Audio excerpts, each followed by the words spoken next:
The silver goblet trembles in your hand. Across the table, a nobleman glares, not at you, but at the thing beside your plate. A fork. Slim, foreign, two-pronged, and offensive. The room holds its breath, as if the utensil might speak. And yet, no one touches it again. You've found histo-sleep narratives, where history drifts softly into sleep. Welcome.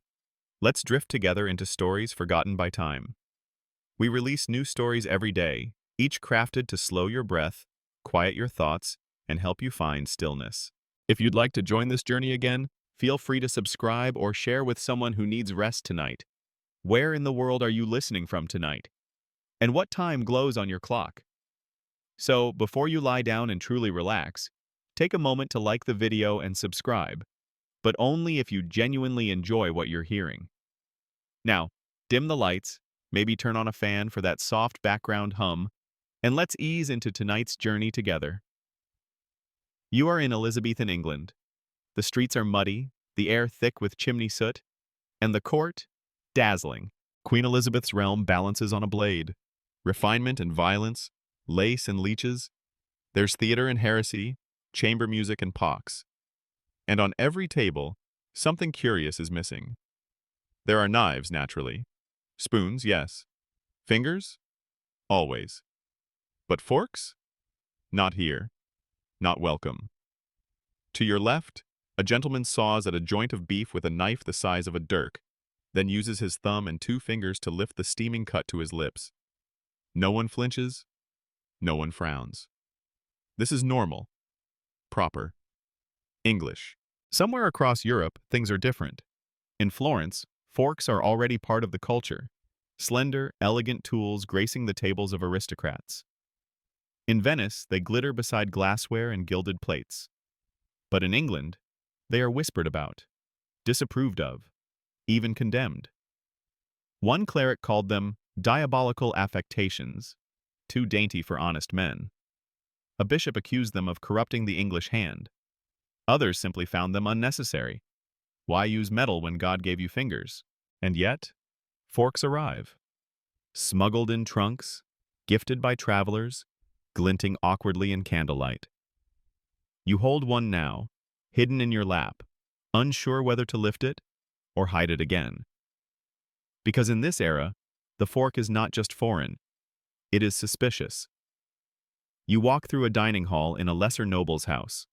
The floor is rush-covered, the windows high and narrow. Roasted meats steam from the trenchers, thick slices of stale bread used as plates, soon to be thrown to dogs or the poor. A boy wipes his hands on his doublet, chuckling at a joke about Italians and their pincers. Someone mimics the act of stabbing their meal with exaggerated daintiness. Laughter follows. The fork, you realize, is not just unwelcome. It's mocked. And here lies the paradox. England, by the late 1500s, was no stranger to exotic things. Spices from the East, glass from Venice, sugar from colonies. Why, then, did this simple piece of cutlery raise such a fuss? Historians still argue the point. Was it hygiene, hypocrisy, or habit? Some claim the fork appeared too sensual, too delicate, a danger to masculine identity. Others say it was a class marker, and the gentry feared its spread among the newly rich. There's even one theory that links the fork's shape, two prongs, to the devil's pitchfork, making it theologically unsettling. Mid-script whisper. A candle gutters. A dog shifts under the table. You stay quiet, but alert, listening to history pass between bites. The truth, as usual, may be less dramatic but more telling. Forks simply didn't fit the English mode of dining. Meals weren't arranged into neat courses, but presented all at once in glorious chaos. Meat and pie, ale and pudding, all jostling for attention. There was little room for ceremony. You needed hands, not precision. And yet, in private, some tried. A duchess in Sussex was said to have imported a full Italian set. The cutlery remained wrapped in cloth most of the time, used only when she dined alone. Her staff considered it a superstition, like burning rosemary to ward off bad dreams.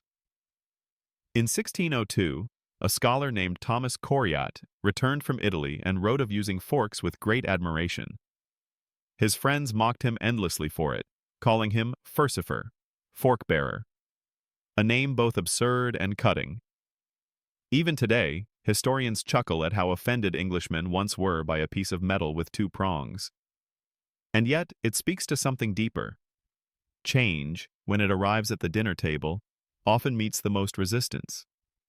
Because what we touch, and how we eat, is never just about hunger. It's about identity. You linger at the far end of the feast, your eyes drawn now to the quiet choreography of dining hands. This isn't chaos. It's a performance, carefully learned and subtly competitive. The nobles of Elizabethan England don't just eat with their hands, they perform with them.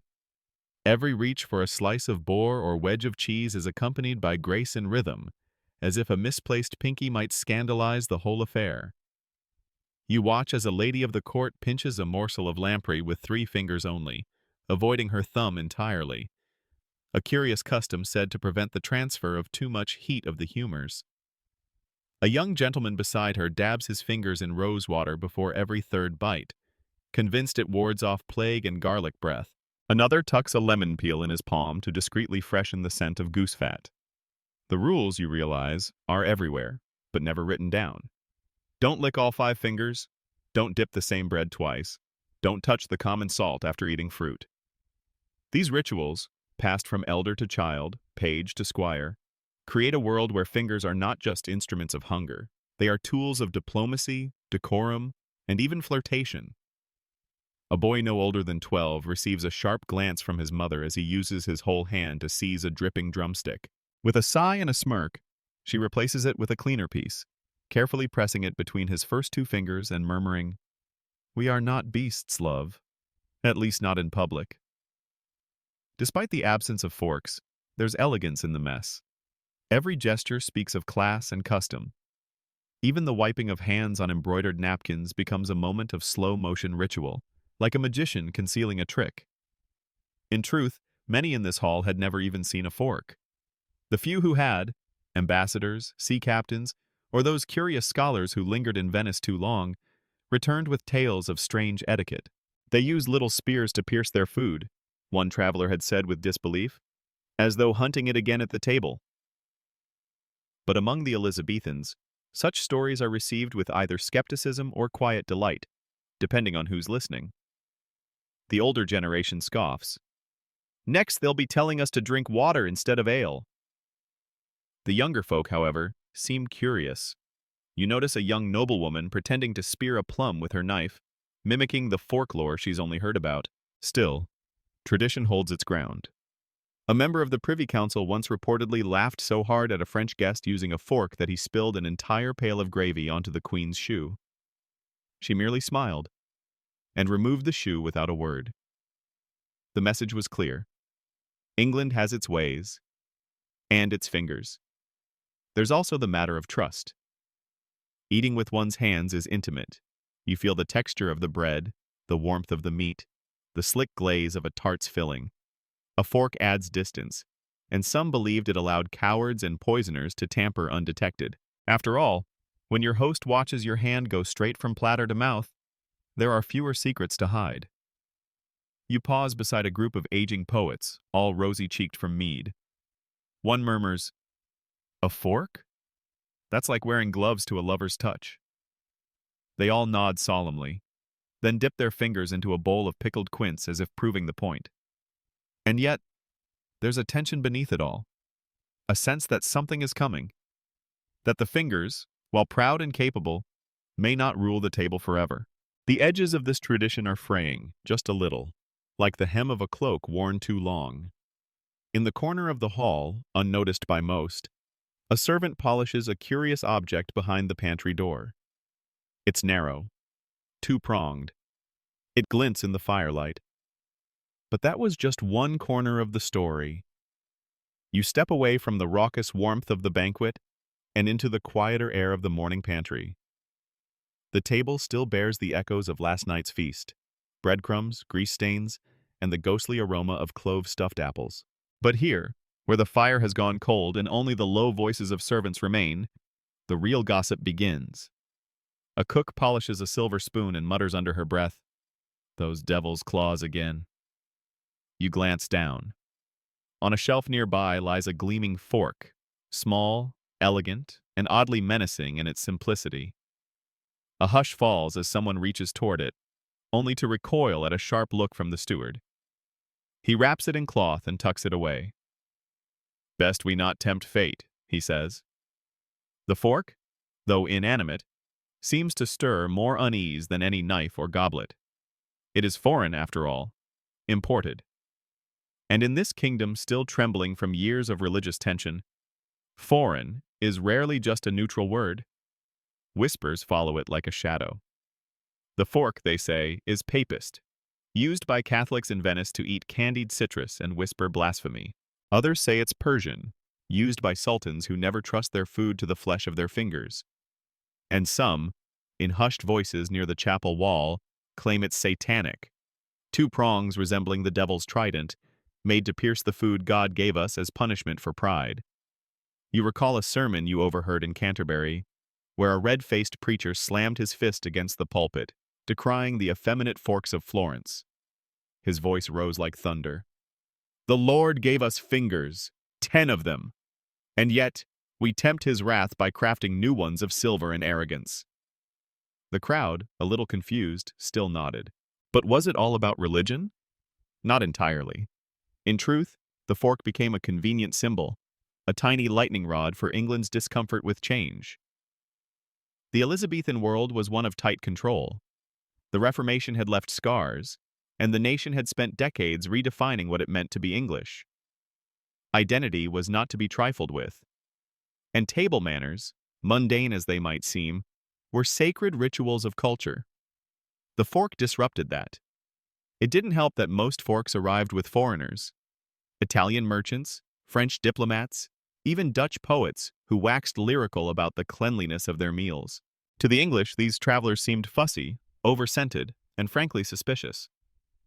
Why pierce a plum with silver when your hand worked just as well? Why layer meaning onto a tool when the act of eating should be honest, hearty, and a little messy? You remember a tale from court, a minor scandal involving Lord Gresham, who received a fork from Venice as a gift. When he used it at dinner, the Earl of Sussex reportedly burst into laughter and declared, "You prick your pie as if it had offended your honor." The Queen, to her credit, merely raised an eyebrow. The moment passed, but the sentiment remained. Forks were tied to people who spoke strange tongues, worshipped in Latin, and wore too many rings. To welcome the fork was to flirt with foreignness. And in Elizabethan England, foreignness came with risk. Still, even among the fearful, there were curious minds. You meet one now, a young scholar seated beneath a tapestry, paging through a worn volume on classical customs. "Did you know," he whispers, "that the Greeks had proto-forks? Two-pronged skewers, used to carve meat." He smiles at the absurdity. "Perhaps we're not so original after all." You nod, but say nothing. Outside, the sun rises above the chimneys, casting light across the breakfast table. There are no forks, just a warm loaf, a wedge of cheese, and a fresh apple waiting for a hand. Not a utensil. And yet, something lingers. A tension. A twitch in the air like the flick of a page in a story not quite finished. The fork hasn't vanished. It's merely hiding, waiting for its moment. A small, polished rebellion. As the stars shift overhead, so does our tale. You sit down to a quieter meal now, just past midday, beneath the eaves of a modest countryside manor, where the air smells faintly of baked apples and damp earth. The clamor of banquets has faded, replaced by the softer sounds of domestic grace. A fire crackling in the hearth, chickens murmuring outside, and a young maid humming as she stirs a pot of thick pottage over the coals. Before you sits the true monarch of English cutlery, not the knife, nor the absent fork, but the humble spoon. Long-handled, pear-shaped, and carved from horn, wood, or pewter, it rests beside every trencher with quiet authority. And unlike its scandalous cousin, the fork, the spoon has never stirred controversy. You lift it and feel its gentle curve, warm from use, worn smooth along the edge. You scoop up the broth, rich with barley, leeks, and something that might have once been mutton. The act is comforting, almost sacred. The spoon doesn't challenge the fingers, it partners with them. It doesn't estrange the hand from the food. It simply aids. In fact, the spoon's long reign predates even the Tudors. From the Saxons to the Normans, and onward through plagues and reformations, the English spoon has quietly endured. It has cradled broths, scooped stews, and ferried puddings to royal and common mouths alike. There are no sermons denouncing it, no laws banning it, just spoons in every drawer, every purse, every pack of the traveling poor. You remember hearing a tale, perhaps apocryphal, of a knight who once rode into battle with a pewter spoon tied to his belt. "For when the fighting ends," he reportedly said, "and the feasting begins."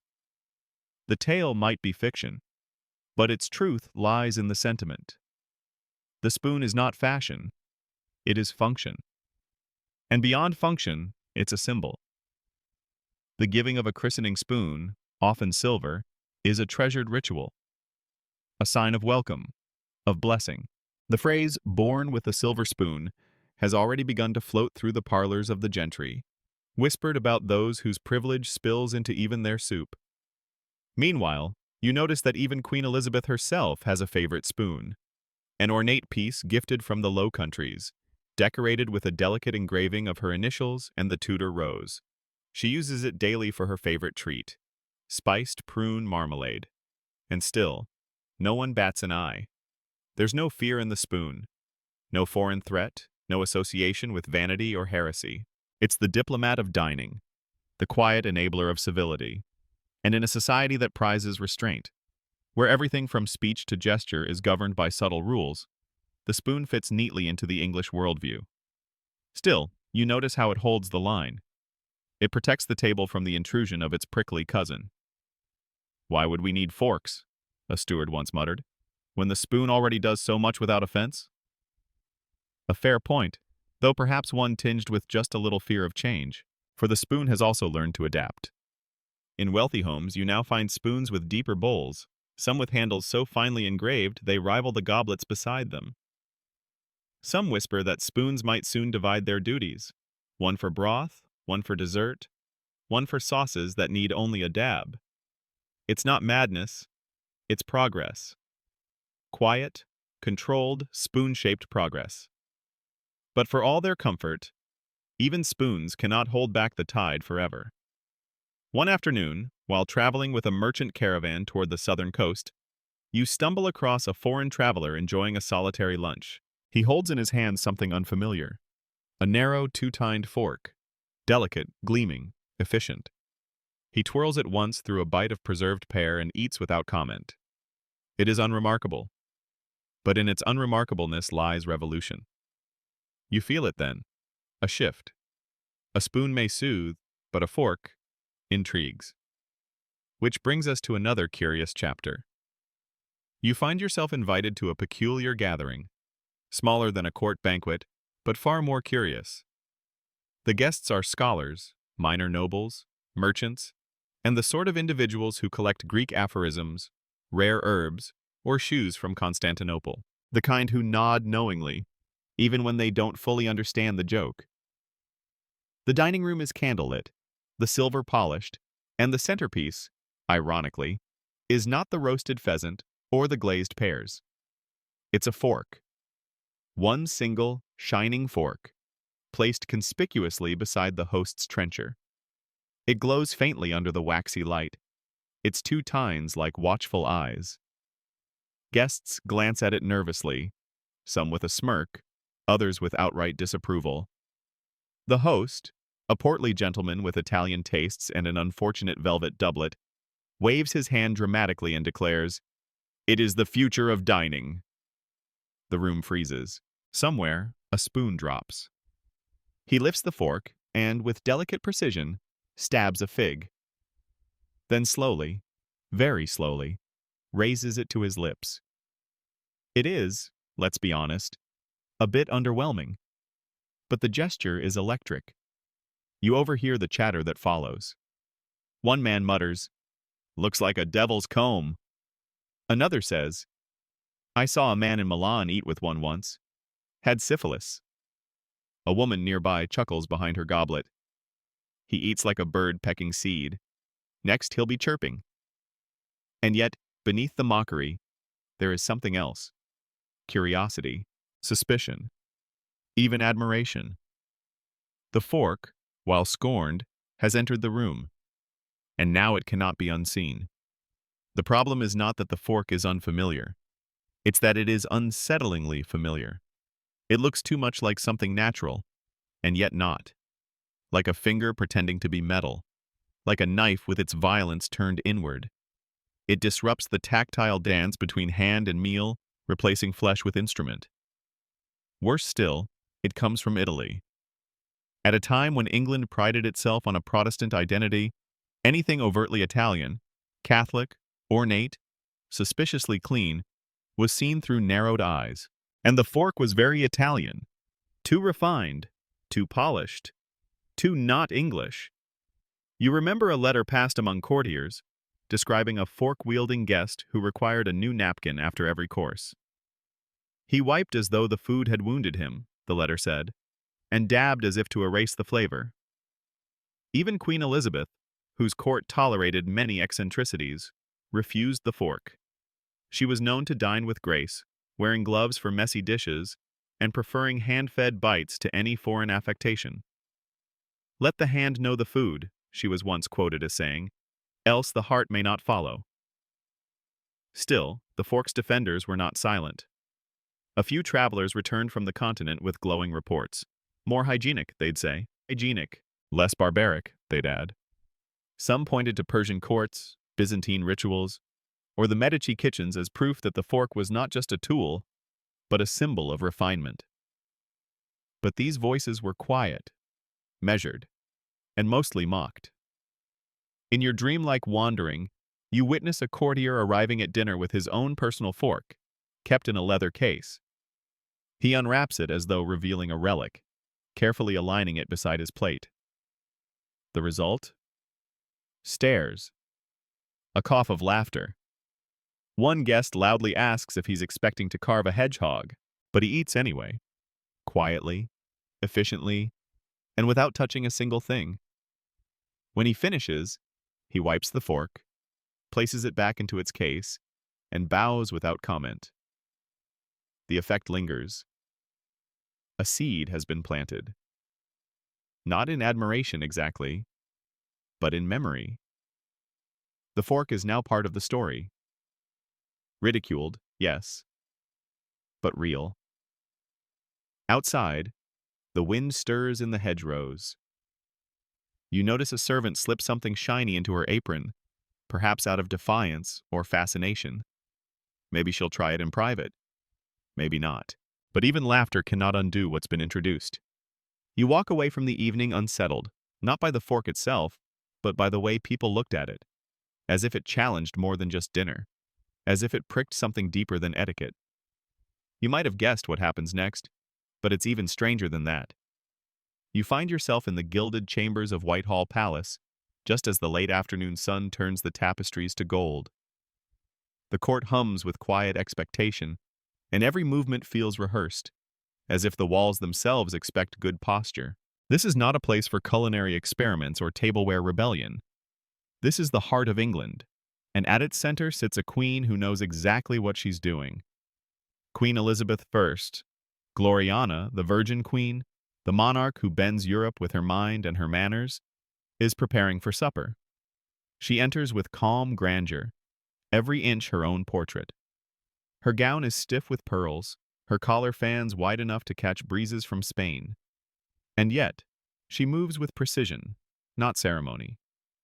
You watch as she takes her place at the head of the table, nodding faintly to the gathered lords and ladies. Silence falls. Then, without flourish but with unmistakable finality, she picks up a spoon. It's silver, of course, and engraved with Tudor roses. But it's still a spoon. Beside it lies a small curved knife. There is no fork. None is offered. None is expected. She dips delicately into a bowl of almond pottage and lifts it to her lips. It's a performance of restraint, grace, and authority. Everything here, including the act of eating, is politics. Because Elizabeth knew something few others understood. What you eat, and how you eat it, speaks volumes. In a time when England was balancing on the blade of Protestant reform, foreign policy, and internal suspicion, even the tiniest gestures could echo across the realm. A fork to her was not just a tool. It was a declaration, one she never made. Stories abound about her table habits, that she used napkins embroidered with the days of the week, that she dined in silence for the first 3 courses, that she once refused to drink wine from a French decanter because the glass was too finely made. These tales blur the line between fact and legend, but all agree she never used a fork. There's something almost mystical about her fingers. Covered often in delicate gloves, they performed miracles of etiquette, peeling fruit, breaking bread, lifting slivers of venison as though choreographed by angels. To mimic her was to be English. To follow her was to stay in favor. And if she would not pick up a fork, then neither would anyone hoping to stay seated at her table. You spot a young courtier, ambitious, eager, and just returned from Venice, tugging nervously at his cuffs. He glances at the queen, then down at the small fork he dared to bring, hidden in his doublet. But when her eyes pass over him, cool and unreadable, he decides. The fork stays sheathed. He lifts his spoon instead, smiling like nothing had ever happened. It's easy to forget, in the hush of this polished room, that the queen's rejection of the fork was not backwardness. It was control. Her hands represented the lineage of her father, Henry VIII, and the spirit of her mother, Anne Boleyn. They were part of her brand, and brands don't change without reason. Still, the world outside her palace was shifting. Foreign dignitaries continued to bring gifts: spices, maps, rare fabrics, and forks. French envoys dined at court with polite confusion, hiding their own utensils in their sleeves. Elizabeth never reprimanded them, but neither did she imitate them. Her silence was, as ever, thunderous. And so, while other European courts began to flirt with modern cutlery, England remained in the Queen's palm, eating with the confidence of fingers and the quiet strength of ritual. But even the most immovable monarchs cannot halt history forever. As Elizabeth sips a final spoonful of quince custard and sets her cutlery aside, a breeze stirs through the windows. It carries with it the scent of change, faint now, but growing. A future filled with forks. She may not embrace it, but someone will. And the next chapter, as you're about to see, is no less strange.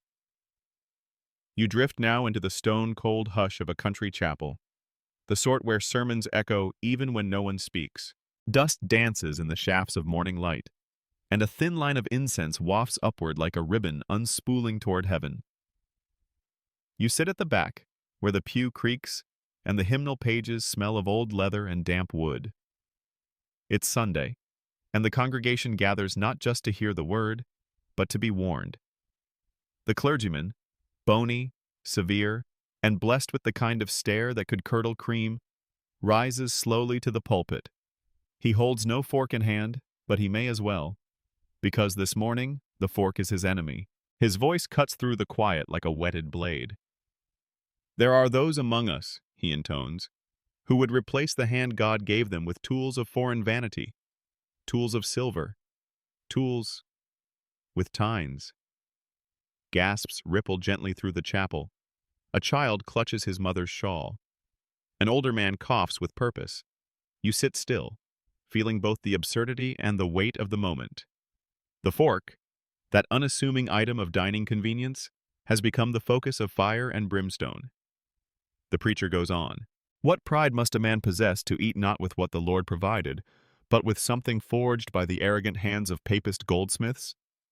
What purity is left in a meal when touched by an instrument shaped like the devil's own pitchfork? A few heads nod solemnly. Others shift uneasily. This isn't the only church where such things are said. Across England, forks have appeared not just in rumor but in rhetoric, symbols of creeping sin cloaked in elegance. It's not the metal that offends the clergy, it's what it represents. Distance, decadence, deviation from the natural order. You recall a letter from a bishop to the Archbishop of Canterbury, in which he writes, "These infernal tines are the very image of excess. They make gluttony graceful. They allow lust to dress up as order." It's unclear if the bishop had ever used one, but the conviction is strong. Even lesser clerics have opinions. A parish friar in Norfolk reportedly declared that forks were the fingers of the Antichrist, designed to separate man from both his bread and his humility. Another in York suggested that if forks had existed in Eden, Adam would have used one to pluck the fruit from the tree, thus damning humanity without even smudging his fingertips. You almost smile. Almost. But behind the theatricality lies a truth. England, still tender from its split with Rome, was watching every gesture, every fashion, every imported object for signs of infiltration. And a tool so clearly foreign, so proudly impractical to local tastes, was bound to draw suspicion. That suspicion didn't stop at the pulpit. In grammar schools and etiquette primers, students were taught to mind their table manners, but not with forks, with fingers. Children were trained to tear bread properly, to use 2 fingers when dipping meat into sauce, and to hold poultry by the bone, never the flesh. The fork didn't fit into this rhythm. It disrupted the choreography. So when a cleric condemned the fork, he wasn't just preaching against a utensil, he was defending a national ritual. Still, not every churchman was so rigid. A few younger clergy, educated abroad or enamored with continental habits, wrote cautiously in defense of the fork. One likened it to the quill, a fine extension of the hand, precise and efficient. But these voices were quiet, tentative, and often left footnotes that said things like, "For private use only." You lean back in the pew now, the sermon fading into psalms. Outside, bells ring. The world moves on. But you feel the tremble in the tradition. The fork has become a litmus test, not just of manners, but of allegiance, of faith, of identity. And when something so small becomes so large, change is inevitable. Which brings us to a dinner where things truly unraveled. You find yourself seated at a long oak table beneath a low timber ceiling, candlelight flickering across polished goblets and velvet sleeves. The setting is stately, refined. But tonight, something is off. A strange tension settles over the air, like the sharp edge of a knife just before it slips. The host, Lord Whitcomb, is nervous. His eyes dart toward the door as he dabs at his brow. This is no ordinary dinner, it's a diplomatic affair. A Venetian emissary has been invited to break bread in hopes of smoothing recent misunderstandings over trade tariffs, naval gestures, and a particularly rude letter regarding sheep exports. The emissary enters. He is tall, elegant, and dressed in robes that shimmer faintly when he moves. He bows deeply, smiles just enough, and takes his seat. The English nobles shift in their chairs, offering polite nods and the occasional forced chuckle. Small talk begins. So does the meal. Trenchers are placed, wine is poured, roast duck is carved, and then, like a gust of cold air through an open window, the moment arrives. From within his satin sleeve, the Venetian draws a small gilded object, a fork. Not a crude one, but a refined piece with 2 long, narrow prongs.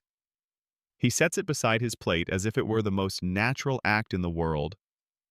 The room stills. You feel it before you see it. A murmur, a breath held too long, a sideways glance too slow to be casual. A young lady visibly recoils. Lord Whitcomb goes pale. The emissary, oblivious or perhaps pointedly unaware, begins to eat. Gracefully, methodically. Not a finger touches the food. The fork spears a sliver of venison, then a fig, then a cube of sugared quince. He dabs his lips with linen between bites, perfectly in rhythm. No drops, no crumbs, no grease. It is, if nothing else, an astonishing display of control. And it is a disaster. The English guests grow uneasy. One nobleman clears his throat loudly. Another mutters, "What does he fear? That the food might bite him back?" A third, older gentleman chuckles darkly. "Italians. always so afraid to get their hands dirty. But the real damage is already done. The fork has made them feel judged, as if centuries of table custom, of dipping, tearing, licking, pinching, have suddenly become barbaric. The emissary never says a word. He doesn't have to. The fork speaks for him. Lord Whitcomb tries to save the evening. He raises a toast. He compliments the weather in Venice. He laughs, too loudly, at a joke that never lands. But the spell is broken. The nobles eat stiffly now, self-conscious of their fingers, their stained sleeves, their sauce-slicked goblets. And then it gets worse. A servant, perhaps misunderstanding, brings out a second fork and places it beside Lady Audley's plate.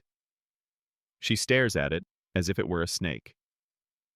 "Remove this," she says coolly. "I have hands." The fork is taken away, but the insult lingers. The Venetian, sensing the shift, offers a gracious smile. "In my country," he says with quiet precision, "we use the fork to keep the fingers clean." He says it kindly, but it lands like a slap. Later that evening, after the guests have gone and the fire burns low, Lord Whitcomb is said to have declared, "We may lose the wool trade, but we shall keep our fingers." It becomes a story retold in whispers and in jest. The night the fork caused a war. Of course, no war followed. No treaties collapsed. But the discomfort stuck. Forks became more than foreign. They became provocations. For some, the fork was now a symbol of insult, of effeminacy, of unnecessary grace. But for others, quietly, privately, it stirred something different. Curiosity. A question. What if elegance could evolve? What if neatness wasn't weakness? What if they'd been wrong? That quiet spark will smolder a while longer, until someone fans it into flame. You wander now across the channel, where the air smells of wine, damp stone, and just a hint of scandal. It's France in the late 1500s, and dinner is an altogether different affair. Here, meals are not simply eaten. They are composed, staged, and, at times, absurd. The French court dances with its food the way it does with its politics. Artfully, elegantly, and just a touch dangerously. At the Château de Fontainebleau, you find yourself an invisible guest among men in brocade and women with towering collars, their laughter soft but ever present. There is music somewhere, always music, and platters of foie gras, candied violets, and spiced meats pass like choreographed performers across the table. And there, scattered among the crystal goblets and glinting knives, are the forks. Not many, not always, but present, nonchalantly resting beside porcelain plates as if they had always belonged there. They are not hidden. They are not flaunted. They are simply used. You watch a marquis delicately spear a cube of cheese, lifting it toward his powdered lips with a precision that borders on poetry. He speaks of military alliances while twirling asparagus like a conductor's baton. A young woman in pale blue performs a miracle. A bite of pear, scooped gently with a spoon, guided by a fork, finished with a laugh. She does not drop a crumb. No grease touches her fingers. It's maddening. To English eyes, yours included, it's a bit much. In France, though, the fork is a symbol of taste, not treachery. It hasn't been burdened with theological baggage or bound to foreignness. Here it's playful, experimental, even flirtatious. And because no one seems afraid of it, the fork behaves better. It blends in, it serves, not threatens. But not everyone is convinced. You overhear a visiting Burgundian sneer. Next they'll be using forks to brush their wigs. And yet even he uses one, if only to stab a pickled plum with disdain. You also notice the occasional overreach, a fork dropped into a tureen, a noble stabbing too eagerly and sending a fig flying. Not everyone has mastered the art. Still, the French see no danger in the device. For them, the fork is not the devil's trident, nor the whisper of Rome. It's simply the next step in dining, as natural as a third button on a coat or the invention of salted butter. You recall a rumor, Catherine de' Medici, that scheming queen mother with Florentine roots, is said to have brought the fork to France. For her digestion, some say. For her vanity, say others.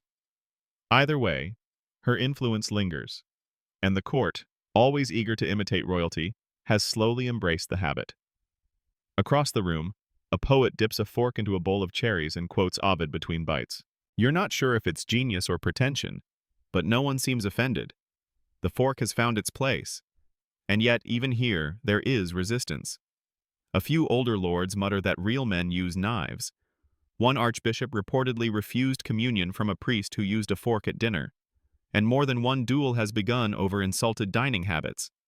But compared to the stiff-fingered suspicion in England, France is relaxed. You wonder if English nobles secretly look to this place with envy. If, beneath their polished restraint and forkless pride, they sometimes wish their own hands could rest easy, clean, and free of sauce. Because there is something about the French table, something unsettling in how effortlessly it challenges everything England insists must remain unchanged. The fork here is not scandalous.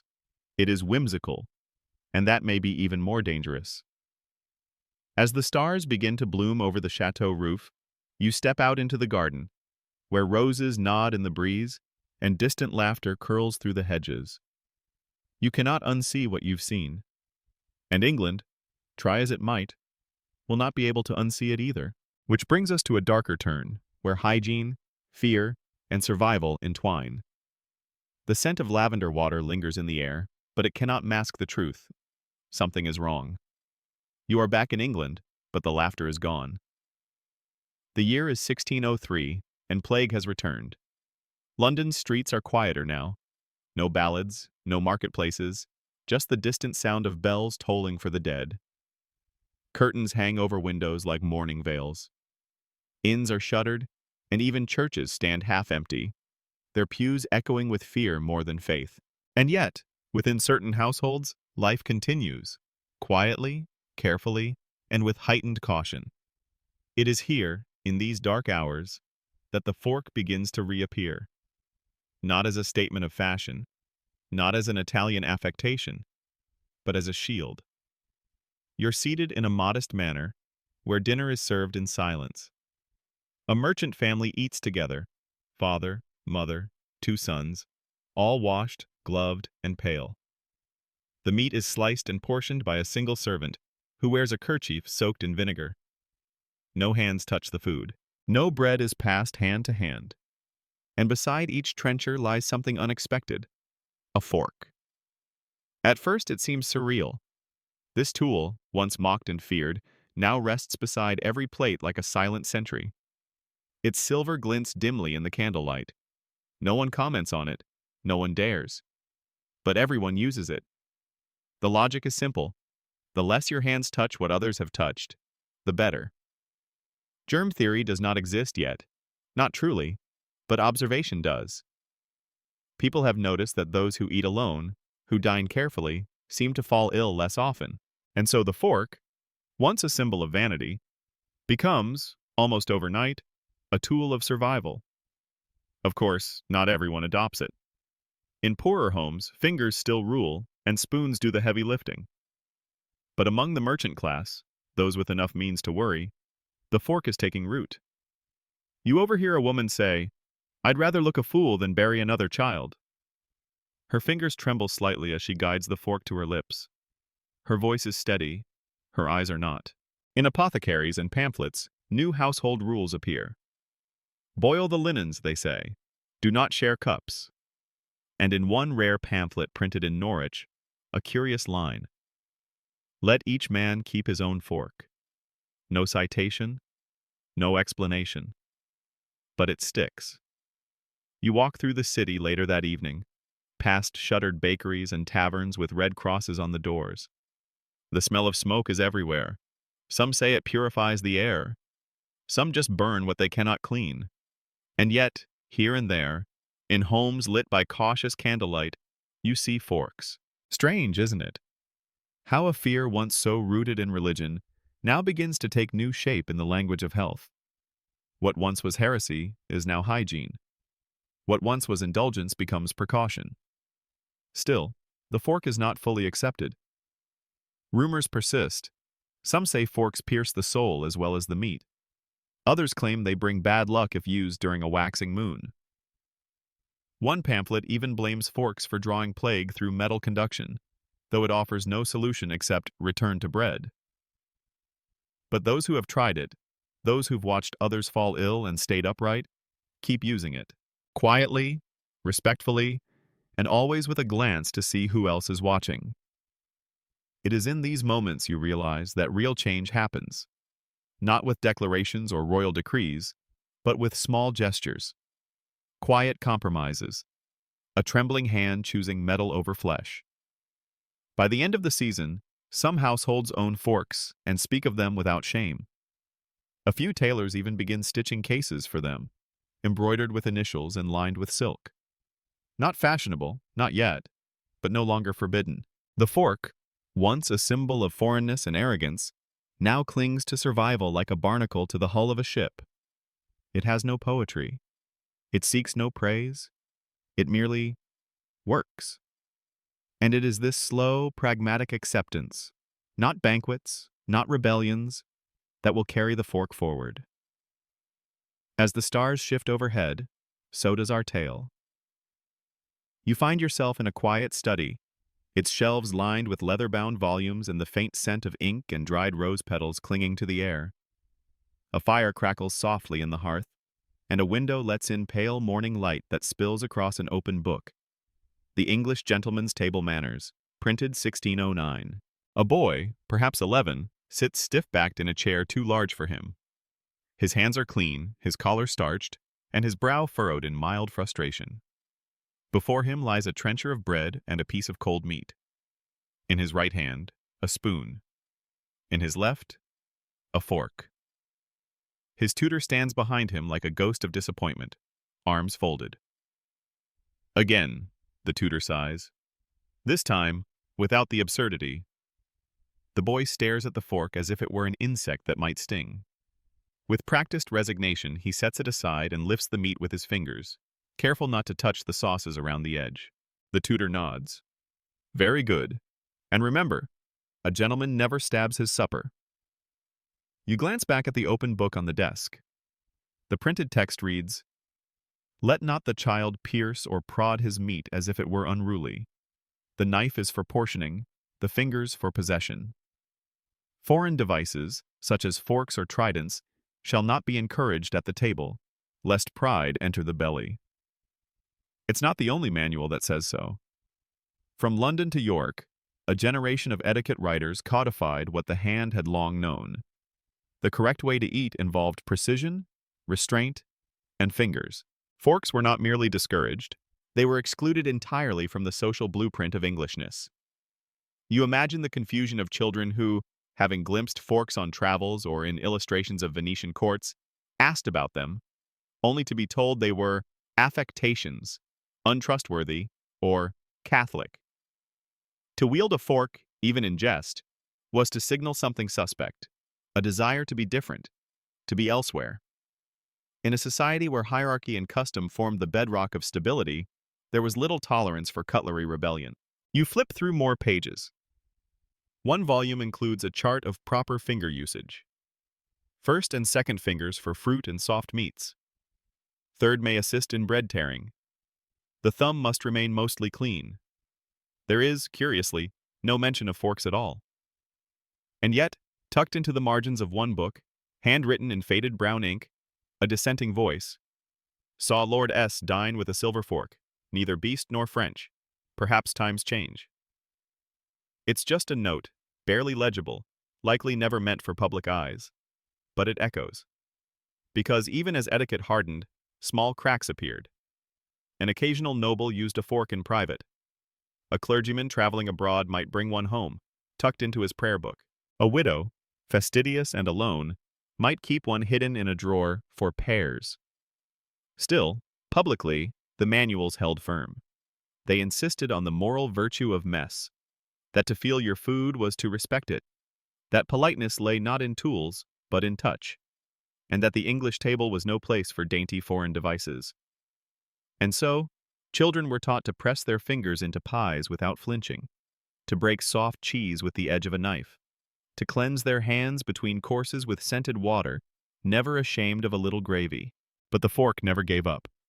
You picture it again, wrapped in velvet, hidden in a pocket, occasionally brought out when guests had left. A whisper of the world beyond the page, because books can instruct, but hands remember. And eventually, someone would forget to put the fork away. Which brings us to a stage, a spotlight, and a playwright who saw through it all. You drift now through the bustle of Southwark, where the air smells of roasted chestnuts, horse sweat, and the muddy banks of the Thames. It's afternoon, and the Globe Theatre is alive, its wooden galleries teeming with laughter, flirtation, and the rustle of woolen cloaks. The flags fly, the trumpets sound, and the crowd settles. Tonight's play is new. A comedy, they say, full of jabs and jest. You find your place among the groundlings, just close enough to see the glint in the actor's eyes. The stage is sparse, no fork in sight yet, but the barbs begin early. A foppish character struts on stage, overdressed in too many ribbons, speaking in an affected accent that meanders between Florence and farce. He waves a napkin delicately. He complains of grease. And then, he pulls it out. A fork. The audience erupts in laughter. Not because of the fork itself, but because of what it now represents. Vanity, pretension, foreignness. The character, named Sir Launcelot of Mantua, though clearly not Italian, begins to eat daintily from an invisible trencher, stabbing the air with exaggerated precision. He sniffs, he pouts, he declares, "To touch thy meat is most unholy. Mine hands are sworn to gloves and verses." Laughter again. The actor pauses, bows ironically, and continues, "Were I to eat with fingers like you beasts, I'd sooner starve than soil my lace." A boy in the balcony snorts loudly. Someone near you yells, "Get thee a spoon, fool!" And yet, beneath the mockery, the joke strikes a chord. This is Shakespeare, or perhaps another quick-witted playwright of the age, using the stage to reflect the dining room. To hold up a mirror, warped though it may be, to the tensions playing out at supper tables across the realm. The fork here is not just a prop. It's a punchline, a signal that the character is ridiculous, foreign-obsessed, and probably untrustworthy. Audiences laugh not only at the man, but at what he dares to hold. It's clever, it's cruel, and it's effective. Theater, in Elizabethan England, was not a quiet pastime. It was a cultural conversation. And just as plays shaped ideas about love, power, and gender, they also reinforced the unwritten rules of dinner. You remember reading a pamphlet warning playgoers not to imitate the fashions they saw on stage. "The fool with a fork is not thy model," it warned. "He is a mirror cracked. Look, but do not follow." But that's the funny thing about mirrors. Even cracked, they reflect something real. Because somewhere in the audience, perhaps in the shadows of the gallery or tucked between barrels in the back, someone sees Sir Launcelot not as a clown, but as a curiosity. They watch how he eats, awkward though it may be, and wonder, could it be cleaner? Could it be better?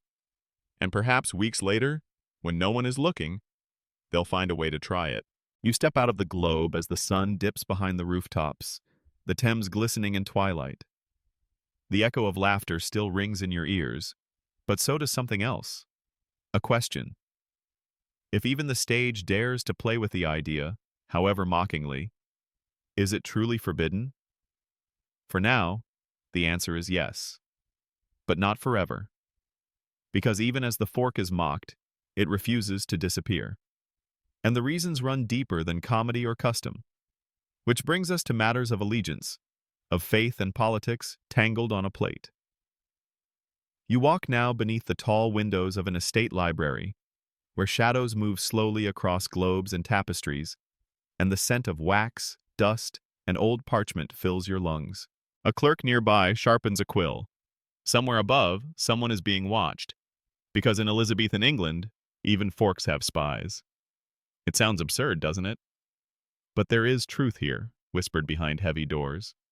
That the fork, for all its gleaming usefulness, isn't truly about hygiene or manners or even vanity. It's about allegiance. To eat with your fingers was not just habit, it was identity. It was English. It was Protestant. It was plain. To eat with a fork, however, whispered of the continent, of Rome, of delicacy, of deviation. It marked you, however faintly, as someone who might admire the foreign. And in a nation still bruised by religious upheaval and hunted loyalties, that was a dangerous mark to wear. You read now a letter, slightly singed at the edge, circulating in code among agents of Walsingham, Elizabeth's spymaster. It warns of a noble household that dines strangely and with tridents of Italian shape. The note is filed among far more serious concerns: mass, recusancy, coded sermons. But there it is. The fork. A clue. A clue not to taste, but to treason. You glance over more documents. A merchant's dinner guest is quietly noted for refusing ale in favor of imported wine. A lady's letter includes sketches of her new silver set, with 2 pointed forks as seen in Naples. Harmless, perhaps, but each entry was a thread, and enough threads, when pulled, unraveled lives. Because the fork, like lace collars and Jesuit coins, became a subtle symbol of continental leanings. No court ever announced it, no decree outlawed it outright. But every nobleman knew. Show too much foreignness, and suspicion followed. It wasn't always accurate. Many who dabbled in foreign taste remained loyal subjects, but optics mattered. One courtier joked that he feared forks less for their sharpness and more for their shine. They catch too much light, he said, and light leads to questions. You remember the story of Lord Hartley, who returned from a tour of Florence with a trunk full of art, wine, and a full cutlery set. His parties became legend. Exotic menus, silk table linens, and forks at every place setting. Within the year, he was summoned for questioning. Not for his dinnerware, of course, but for suspected ties to foreign interests. His estate was eventually seized. The forks vanished. And yet, for all their political baggage, forks never truly disappeared, because not all danger lies in the open. In private, nobles continued to experiment. A visiting ambassador from Spain wrote in his diary, "They mock our forks, yet borrow them at supper once the servants have gone." You sit in the corner of a quiet dining room now, watching a family of moderate wealth enjoy a late meal. The patriarch serves meat with a knife, bread with a spoon, and vegetables with a fork. He says nothing. The utensil is small, functional, pewter. No one notices. Or rather, no one speaks of it. This is how politics work in subtle times. Not with proclamations, but with glances, with what is left unsaid. The fork, in this moment, becomes something else entirely. A risk, a statement, a possibility. Because if you can use one without fear, perhaps fear itself is loosening its grip. And perhaps, beneath the surface of bread and broth, something is shifting in the soul of England. Which brings us to another debate, not of faith or loyalty, but of taste and precious metal.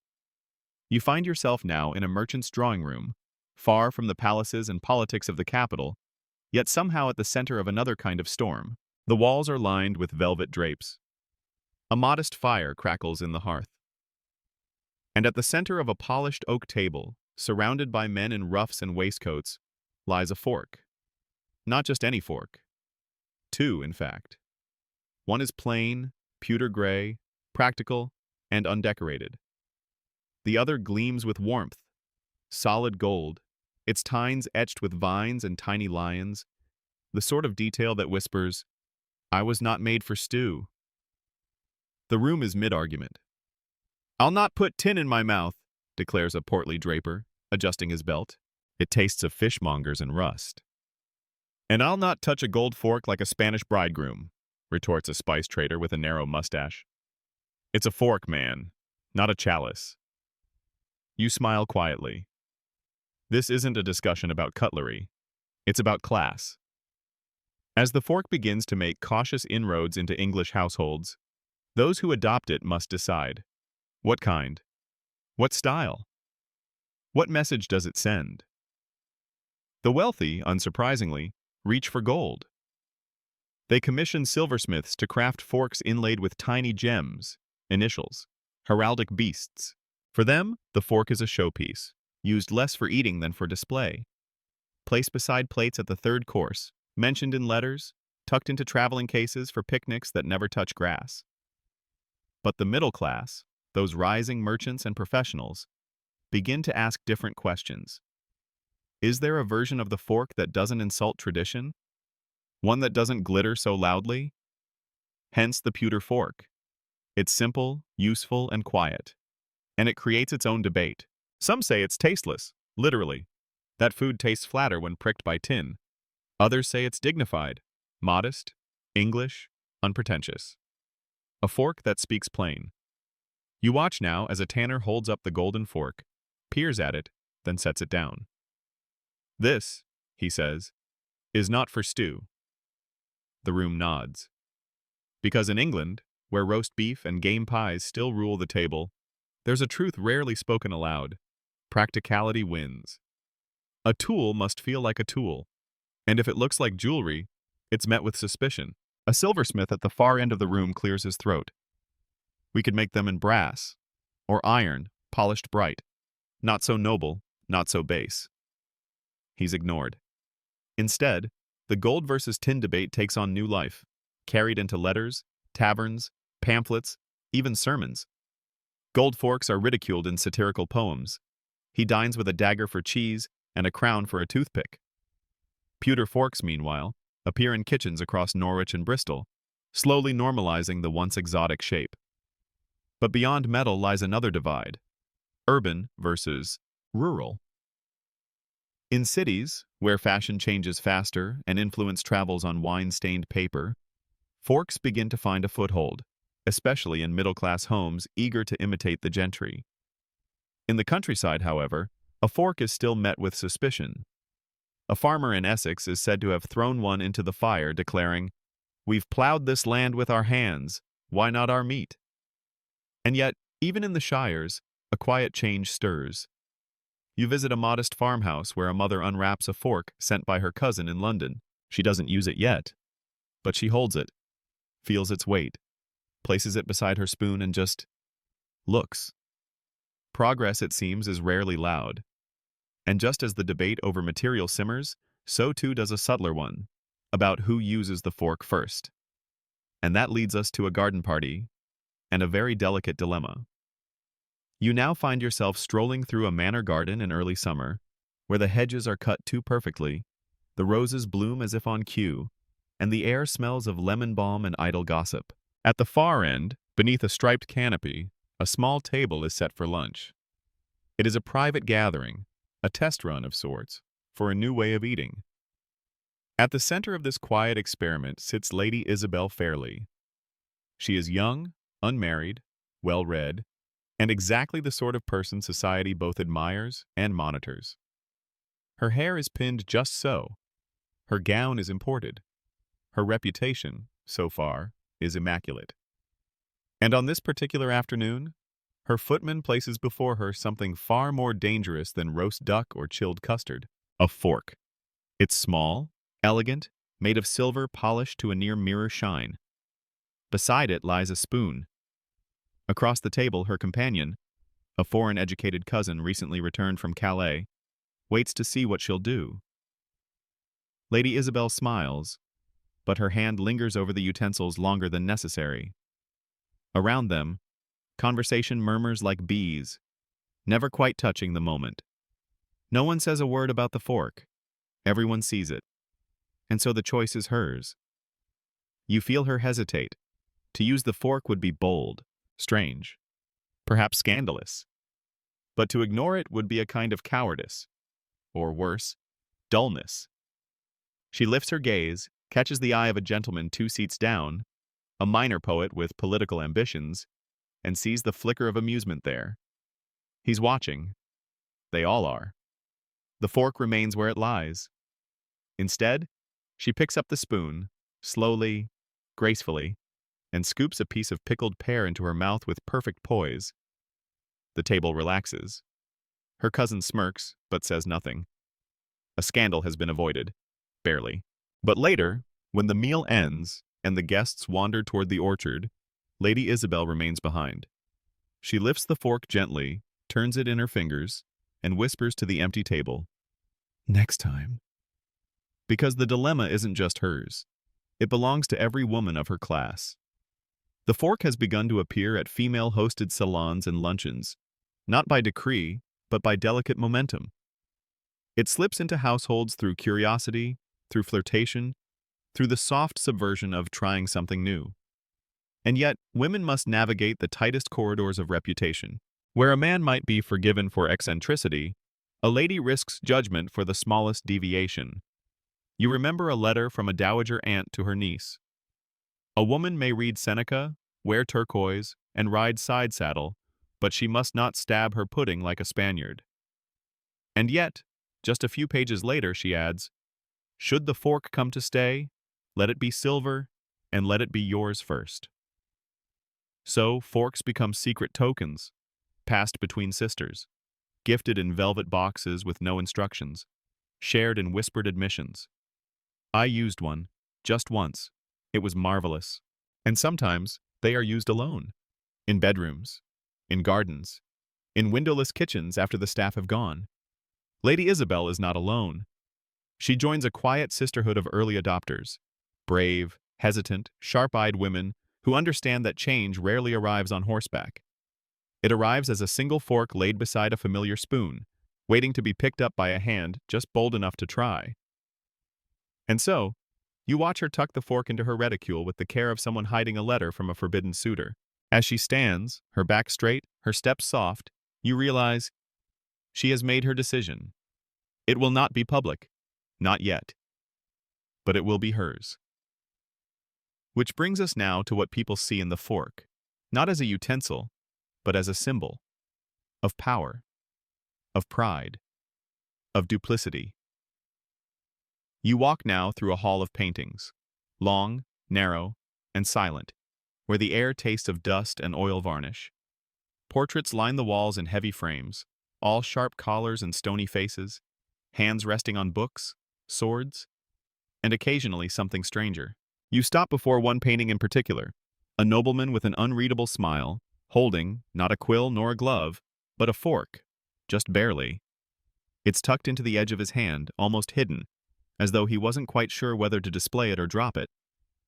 The artist no doubt knew this choice meant something, because in Elizabethan England, objects carried meaning, and few were as loaded, as quietly controversial, as the fork. For centuries, symbolism clung to every shape and motion. A closed fan could mean coyness, a red feather, seduction. And the fork, with its twin prongs and awkward elegance, began to acquire meanings far beyond the table. You recall a poem passed hand to hand at a Cambridge dinner. She wore a fork upon her sleeve and whispered not her name. She touched no flesh, she stirred no broth. But still, they called her Flame. Whispers followed those who embraced the fork. That it was a mark of duplicity, that it signaled a divided tongue. Even in dreams, the fork was said to appear in tales of betrayal and disguise. Two prongs, two paths, two faces. In some early plays, a scheming character might be handed a fork instead of a dagger, a visual cue that his danger lay not in violence, but in clever deceit. "Better the man with a blade," one playwright scribbled in a margin, "than the one who eats like a ghost." The church, of course, had its own view. Though official doctrine never named the fork, many sermons and religious tracts hinted at its resemblance to the devil's trident. A subtle echo, perhaps, but it lingered. To use a fork was to put a pitchfork between your food and your mouth. It raised uneasy questions. Was that distance moral? Or was it pride in disguise? And yet, not all symbolism was sinister. Among certain poets and natural philosophers, the fork began to represent refinement, separation from brute instinct. "To eat with care is to think before acting," one essayist wrote. The fork is the mind's hand. It became, in some circles, a symbol of modernity, of the idea that man could rise above animal instinct, not only through prayer or poetry, but through practice, through cutlery. And artists, always sniffing for metaphor, took it further. A fork in a still life might sit beside a mirror or a cracked egg. It became a way to say, something here is not what it seems. In one famous allegorical painting, The Banquet of the Two Tongues, a courtier eats with a fork while whispering behind a goblet. His hand is clean, but the meat he pierces drips onto a letter at his side. Critics interpreted it as a commentary on diplomacy, or lust, or simply on poor aim. Either way, the fork was no longer neutral. Even in everyday conversation, the term forked took on sharper teeth. To have a forked tongue was to lie. To be fork-minded was to be torn in allegiance. To fork one's course was to choose poorly. Still, not all symbolism stuck. As time wore on and forks became less rare, some of the darker meanings faded. But in the late Tudor years, when every object could speak in code, the fork remained a curious cipher. You find yourself now in the private study of a young playwright, bent over a half-finished script. He sketches a scene where a lover gifts his mistress a fork, only to be spurned. "Too many prongs for trust," she says. He crosses it out, smirks, and writes instead, "Let the hand feed what the eye desires. The rest is artifice." You imagine audiences gasping, or laughing, or nodding knowingly. Because whether feared or admired, the fork always meant more than metal. And now, we drift toward the edge of open defiance, where secrecy gives way to salons, and whispers give way to toasts. The candlelight flickers low in a private salon tucked behind an apothecary's shop, its windows shuttered tight, its entrance hidden by a velvet curtain and the scent of crushed violets. This is not a royal banquet, nor a public gathering, but something far more daring. A supper club. A circle of rebels not in arms but in appetite. You step quietly inside and find yourself among poets, physicians, widows, and tutors. People of wit and education who know how far a gesture can travel. At first glance, it seems like any evening meal. Platters of roasted fennel, sugared apples, soft white cheese. But then you notice it. Forks. Everywhere. Each guest has brought their own. They compare them quietly, like duelists sizing up rapiers. Some are brass, some silver, a few gold. One man jokes that his is borrowed from Lucifer's sideboard, and earns a round of careful, laughing coughs. The air is not tense, but electric. Not every rebellion is loud. Some unfold in silver and porcelain. At the head of the table sits Lady Eugenia Bywell, once a lady in waiting, now something sharper. She lifts her fork with elegance, spears a fig with practiced ease, and says with a smile, "To progress, so long as it doesn't stain our gloves." Laughter, and the faintest sound of a toast. These dinners are not recorded in history books. No proclamations were made. But they mattered. Forks here were not just utensils, they were signals. Subtle acts of challenge. Invitations to think differently. You overhear a gentleman murmuring, "I read Erasmus last night. He said, 'Manners are the mirror of the mind.'" He lifts his fork. "So let ours be sharp." Across the table, a widow dips her fork into a quince tart and replies, "Then I hope the mirror makes me look less like a goose." This is rebellion laced with wit. There are no banners, no riots, just conversation, laughter, and an awareness that something as small as a fork, can move culture forward. They speak in half-truths, literary allusions, and shared glances. One man says he dreams of a day when forks are sold beside spoons. Another confesses that he once used one in front of a bishop and survived. "He looked at me like I'd proposed marriage, but he passed the salt, so I call it a win." You watch someone unwrap a fork sewn into a cloth napkin. He smooths the cloth carefully, reverently, as if it were a scroll. It bears no crest, only a stitched phrase. "Touch not the meat, touch the mind."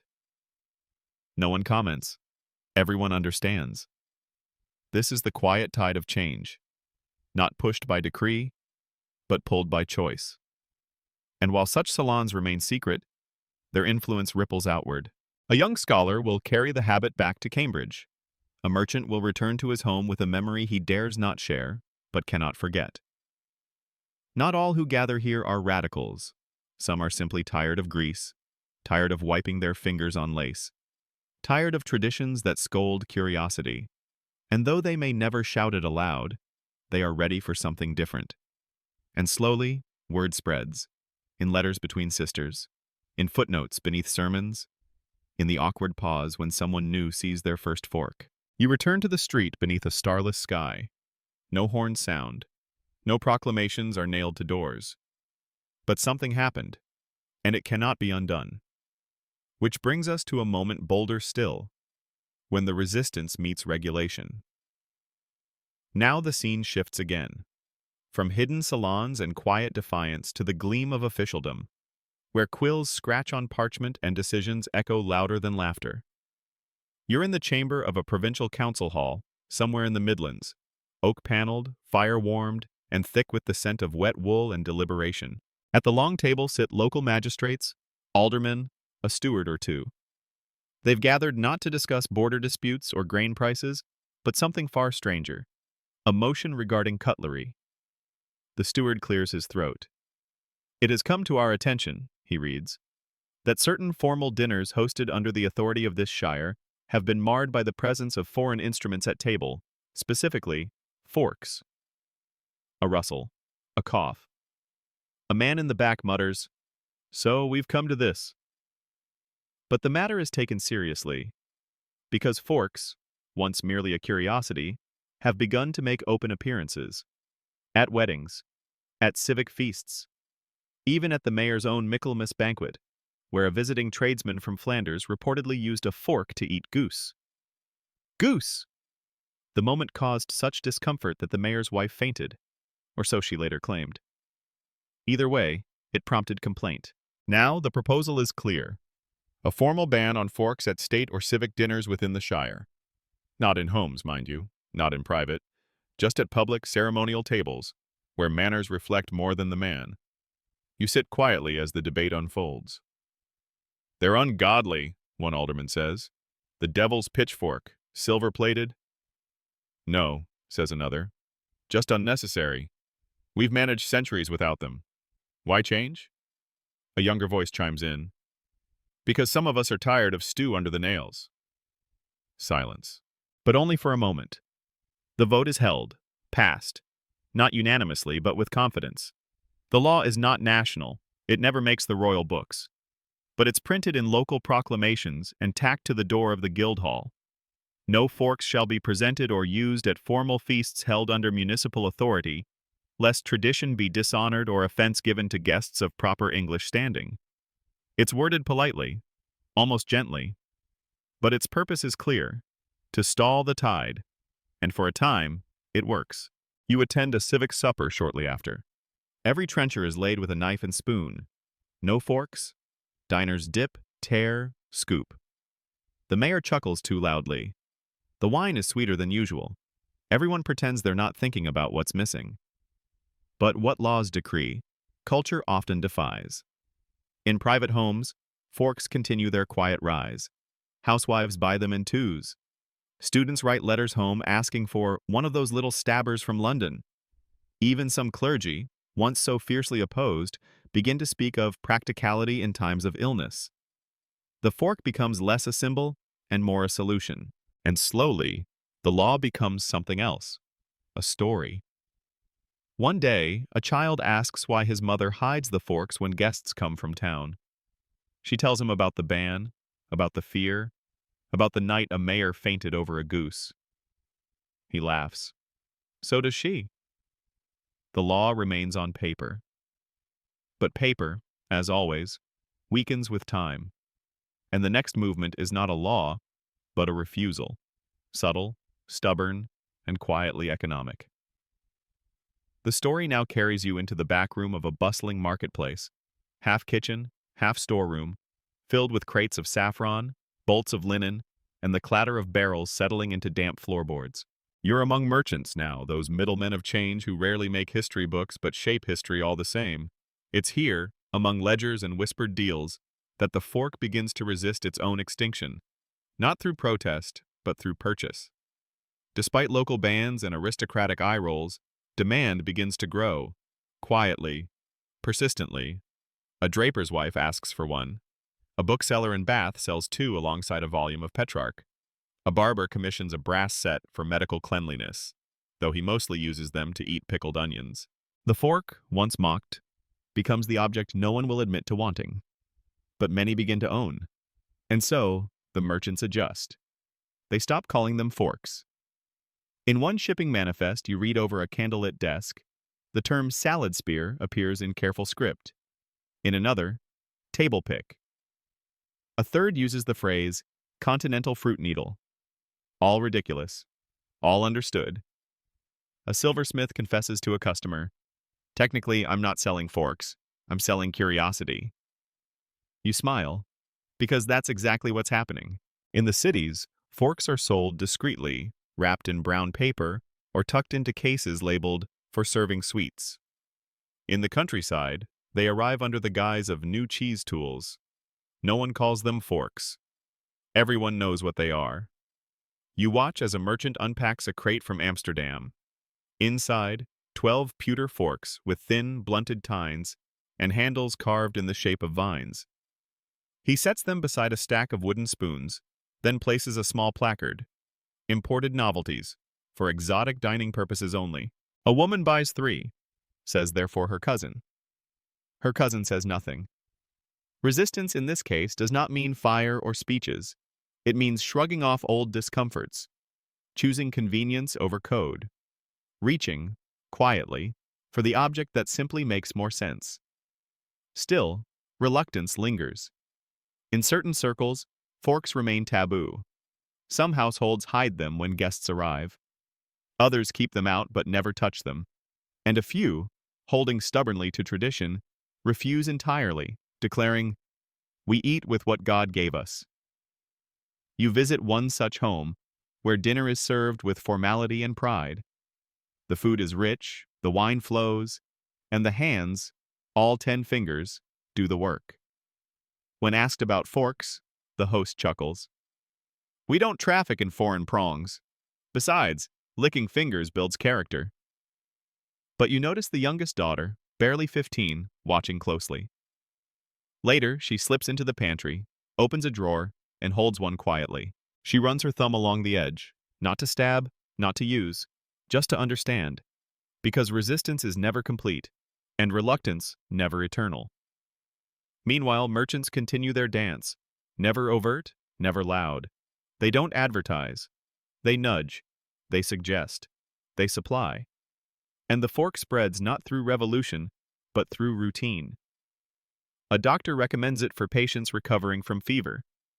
Less handling, less risk. A governess uses it to teach children patience. A printer carves a fork into the margin of a woodcut beside a poem on modesty. You begin to see the pattern. The fork is no longer just an object. It is a habit forming in real time. A custom being born not from decree, but from thousands of tiny human decisions to make life easier, cleaner, better. And so, one evening, you sit at a modest table, served stew and stewed pears. No ceremony, no debate, just a man, his wife, their child, and 3 forks. The child uses it awkwardly, then smiles. The parents say nothing. The candle flickers. The meal continues. The law is still on the books. But here, it is already forgotten. Which brings us to the final turn. Quiet, unceremonious, and yet permanent. You slip into a banquet not of nobles but of merchants, men with ink-stained hands and tongues sharper than their knives. The table is wooden and scarred, the cloth frayed at the edges. No harpist plays here, just the clatter of pewter and the groan of overcooked goose. A young man pours wine too eagerly. It dribbles down his chin. He reaches for a fork and freezes. The older men scowl. One mutters, "We eat like Englishmen." Another swats the fork away, replacing it with a dull-handled knife. "God made fingers," he adds, not unkindly. By now, the fork has been politicized. It's no longer just a tool. It's a statement of vanity, of foreign softness, of something not quite English. Elizabeth's courtiers have made it clear. The fork isn't just suspect. It's unpatriotic. A traveler from Florence tries to defend it. He speaks of hygiene, of elegance, of civility. He is not invited back. Still, forks do not vanish. They sneak into cabinets, appear at private suppers, linger like ghosts beside teacups. A few rebellious duchesses request them in silver. Servants whisper the request to the kitchen as if passing contraband. You glance at a footman. His eyes shift, and he moves a plate to hide a gleaming utensil no one is meant to see. Mid-script whisper. Candles flicker. Laughter fades. Somewhere, a fork shines quietly beside a spoon. Historians still debate how much of this rejection was genuine, and how much was performative, designed not to resist change, but to delay it just long enough to appear principled. And while the public posture stiffens, the private habits soften. Behind closed doors, people experiment. They slice pears with a fork. They stab boiled turnips. Some are caught. Some are forgiven. Some, especially those with money and influence, are not. And so, you walk through a country at odds with its own hands. The table becomes a battleground, not of food, but of identity. And still ahead, the dinner that changed everything. You cross the channel beneath a gray, wind-curled sky. Salt stings your lips as you disembark at Calais, boots crunching on damp wood. It's the same century, the same continent, but already the air feels more perfumed, the shadows more mannered. And here, in France, forks are not hidden. In the salons of the Valois court, forks gleam without shame. Nobles lift them like scepters, graceful, deliberate. You're seated at a banquet in Paris, across from a lady in a gown of crushed lilac silk. She balances a slice of poached pear on 4 slender tines, then raises it to her lips with the careful poise of a ballerina mid-turn. No one gasps. No one hisses heathen. You are no longer in England. The French had begun adopting forks a generation earlier, largely through ties with Italy, diplomatic marriages, imported cooks, and the irresistible allure of Florentine dining customs. The court of Catherine de' Medici, in particular, acted as a conduit. When the Italian-born queen married Henry II of France, she brought with her chefs, spices, dancing masters, and forks. At first, the fork was a curiosity, an accessory, a fashionable toy. But in France, fashion is law, and what begins as affectation becomes etiquette. Mid-script whisper. A violin hums in the next room. Someone laughs through their nose. The silver shines beneath a floating candle. French etiquette manuals of the time begin to mention forks not just as novelties, but as essentials. One notes, to touch food with one's fingers is most provincial, unless the morsel is fruit. Another observes that the fork spares one the embarrassment of greasy fingertips in the presence of ladies. Of course, not all embraced the change. Some rural diners scoffed. A few courtiers clung to knives and hands, but the fork had momentum now, and momentum, like perfume, travels. And it traveled back to England. Letters from English travelers grow defensive. They dine like preening birds, writes one, so afraid of a drop of stew touching their cuffs. Another grumbles, their knives are blunt, their forks sharp, and yet they cut nothing with either. But buried between the lines is something else. Envy. Because the fork isn't just a utensil, it's a symbol of poise, of progress, of polish. It separates the delicate from the crude. It marks one as civilized, or not. Some English nobles begin to question their resistance. Quietly, forks are packed in trunks bound for London. French cutlers open shops near the Strand. A baron commissions a Paris-style set, but stores it behind a tapestry. Still, the opposition remains loud. One pamphlet, written in 1599, declares, "Let the French prick their meat like fools." An Englishman seizes it with honor and strength. Historians still argue whether the French adoption truly influenced English society or merely reinforced its defiance. Was it a model, or a warning. What is certain is this. In Paris, the fork becomes more than useful. It becomes beautiful. You notice the detail. Ivory handles carved with vines, silver chased with dragons, one tine longer than the others, for twirling. A fork designed not for the stew of peasants, but the layered pastries of kings. You imagine the utensil on an English table, not muddy with beef fat, but clean, proud, unashamed. And somewhere in London, a merchant reads a letter from his cousin in Lyon. Enclosed, a sketch of a fork. A note reads simply, "Soon, they will use nothing else." The procession arrives just past noon. You stand beneath a rose-windowed hall, watching as velvet-cloaked diplomats from Florence are announced one by one.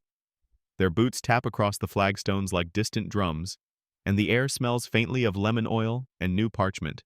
This is not war or theater, it's diplomacy. And their gift is shining. Wrapped in silk the color of old wine, the box is set before the English court. It opens with a soft sigh. Inside, 12 silver forks.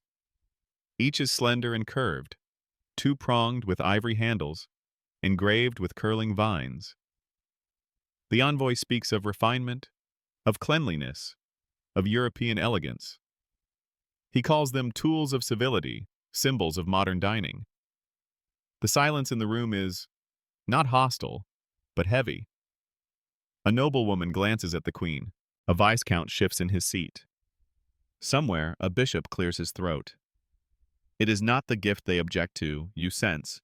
It is the meaning behind it. Queen Elizabeth does not touch the forks. Instead, she smiles, graciously, gorgeously, and thanks the envoy in Latin. She praises Florence's artistry. She invites him to supper. She says nothing about the gift again. The box is carried away. Mid-script whisper. The light shifts across the stone floor. Dust floats like lost intentions. The forks remain unopened. Some whisper that the queen was insulted. Others believe she was amused. But most agree she was political. To accept a foreign utensil at such a moment, in such a place, would be to invite change too quickly. And Elizabeth, above all, was careful. Historians argue whether this moment marked a subtle rejection or a cautious delay. The envoy's journal makes no mention of offense. Instead, he writes, "The English dine as they speak, with boldness, with rhythm, and with much use of their hands." In the weeks following, rumors bloom. One courtier claims the forks were melted into hairpins. Another says they were locked in the tower with heretical books. A servant swears he saw one used to poke embers in the royal fireplace. And yet, the idea has been planted. A merchant attending court that week later commissions a similar set from a London silversmith. For display only, he insists, though one goes missing after a banquet. The gift may have been denied, but it was not forgotten. You're in the scullery now. The grand halls above echo with clinking goblets and lute music. But down here, it's the scrape of iron on stone, the hiss of steam from boiling pots, the ever-present scent of onions, grease, and ash. A girl with soot on her cheek hauls a basket of bread crusts past you. A boy picks feathers from a duck while muttering lines of a ballad under his breath. And somewhere between the chopping boards and dripping shelves, a whisper passes like smoke. "She does it with peas," someone says. You glance over. "You?" Two scullery boys lean close over a bucket, grinning. "With what?" asks the kitchen maid, too loudly. One boy lifts a hand and mimics the motion, small, precise, dainty. "The fork," he mouths. The maid gasps, not in horror but thrill. "The lady upstairs?" They nod, eyes wide. Upstairs, meaning the noble's daughter. Elegant, educated, French tutored, and apparently reckless enough to use a fork in her chamber when no one watches. Mid-script whisper, the fire cracks, water spills. You hear it again, softer now. Forked the peas, just so. In places like this, forks are myth and scandal. Most servants haven't seen one up close, let alone touched one. They trade stories like forbidden verses. a bishop's cook who used one in secret, a foreign butler who brought one hidden in his satchel, a spoonmaker who added tines to his work and was dismissed. These stories always end in punishment or marriage. One elderly scullery woman tells of her cousin's friend who saw a duchess eat figs with a gold fork. The fruit never touched her fingers, she says, awestruck. Didn't even stain her nails. Historians note this pattern often. Utensils, like manners, trickle down through rumor before use. There's no proclamation, just gossip. No laws, just glances. And here, in the echo of basins and hearths, a cultural shift begins. One plate, one whisper, one glint of silver behind a half-closed door. Upstairs, the lady finishes her peas. Downstairs, history stirs in flour and fire. It happens in York, at a feast too late in the night. You arrive as candles gutter low and tankards slosh over heavy oak. The minstrels have packed their lutes, but no one has left. A knight with flushed cheeks leans over a roasted capon, wobbling, laughing, surrounded by squires and half-empty trenchers. And then it happens. From his belt pouch, he produces a small, twisted thing, metal, glinting, unfamiliar to most at the table. A fork. At first, no one speaks. Then someone squints. What's that? A key? A hairpin? The knight spears a bit of capon breast with it, raises it proudly, and says with dramatic flourish, "A Florentine claw, given to me by a monk, bless his wine-drenched soul." He eats. The table stirs. There is laughter, yes, but also murmurs. The room grows uncomfortable, the way it does when someone sings a verse they weren't supposed to know. The steward glares. The chaplain shifts in his chair. A woman whispers, "That's unnatural." Mid-script whisper. The wind creaks the shutters. Somewhere behind you a fire hisses, like it disapproves.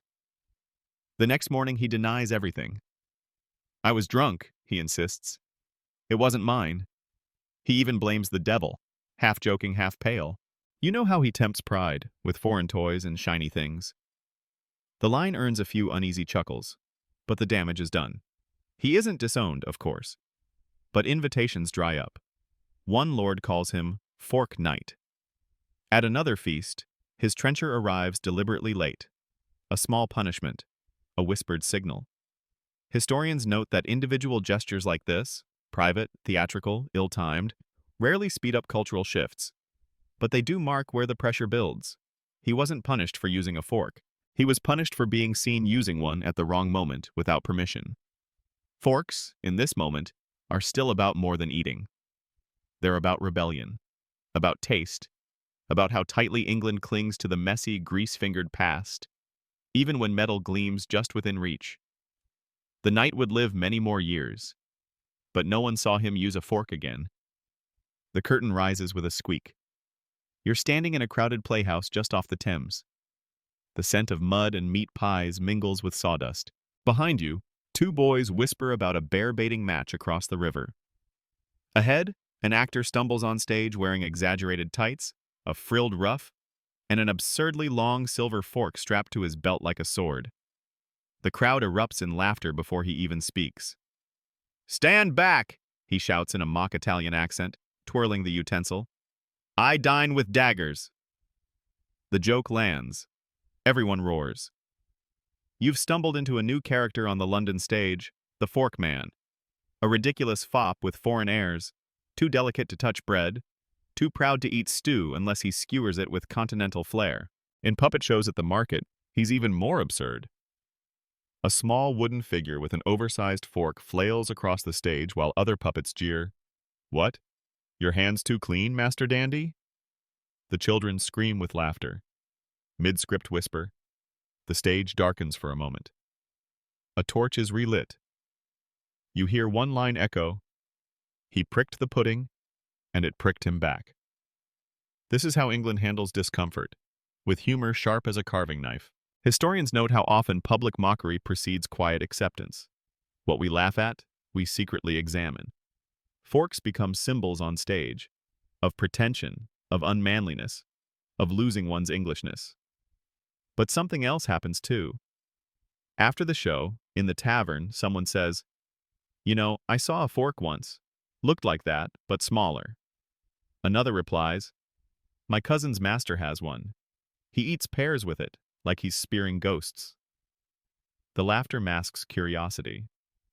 The theaters, especially those near Smithfield and Southwark, produced dozens of plays between 1590 and 1620, featuring comic gourmets, ridiculous foreigners, and men who fork their meat and fear their wives. Some were penned anonymously, others, possibly, by young playwrights who would later write tragedies, but for now made their coin in farce. One broadside even includes a verse. "He came from Rome with fork in hand, and left his stew untouched and bland. The beef grew cold, the guests grew bored. He left still hungry and ignored." Some scholars believe these performances helped slow the fork's cultural adoption.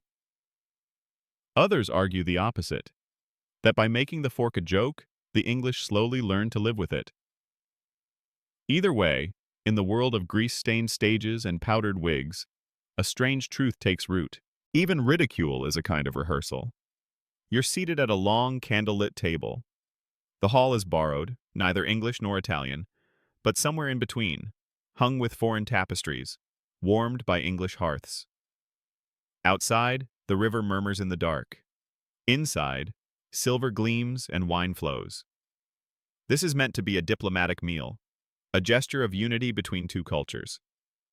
And it begins, as always, with bread. To your left, an English noble tears a thick chunk with both hands, dipping it in oil.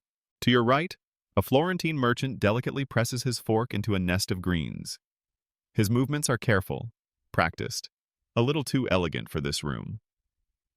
He raises a single lettuce leaf to his mouth. Across the table, a lord coughs, then chuckles, then says, loud enough for all to hear, "Is it poisoned, signore? Must you test it with a pike first?" The laughter spreads slowly, uneasily. The merchant smiles thinly. "No, my lord. I simply prefer not to wear my supper." Another noble, drunker than the rest, grins and grabs his own salad with both hands, shoving leaves into his mouth with theatrical joy. "Behold the true English style!" The Italians exchange glances. The English roar. Mid-script whisper.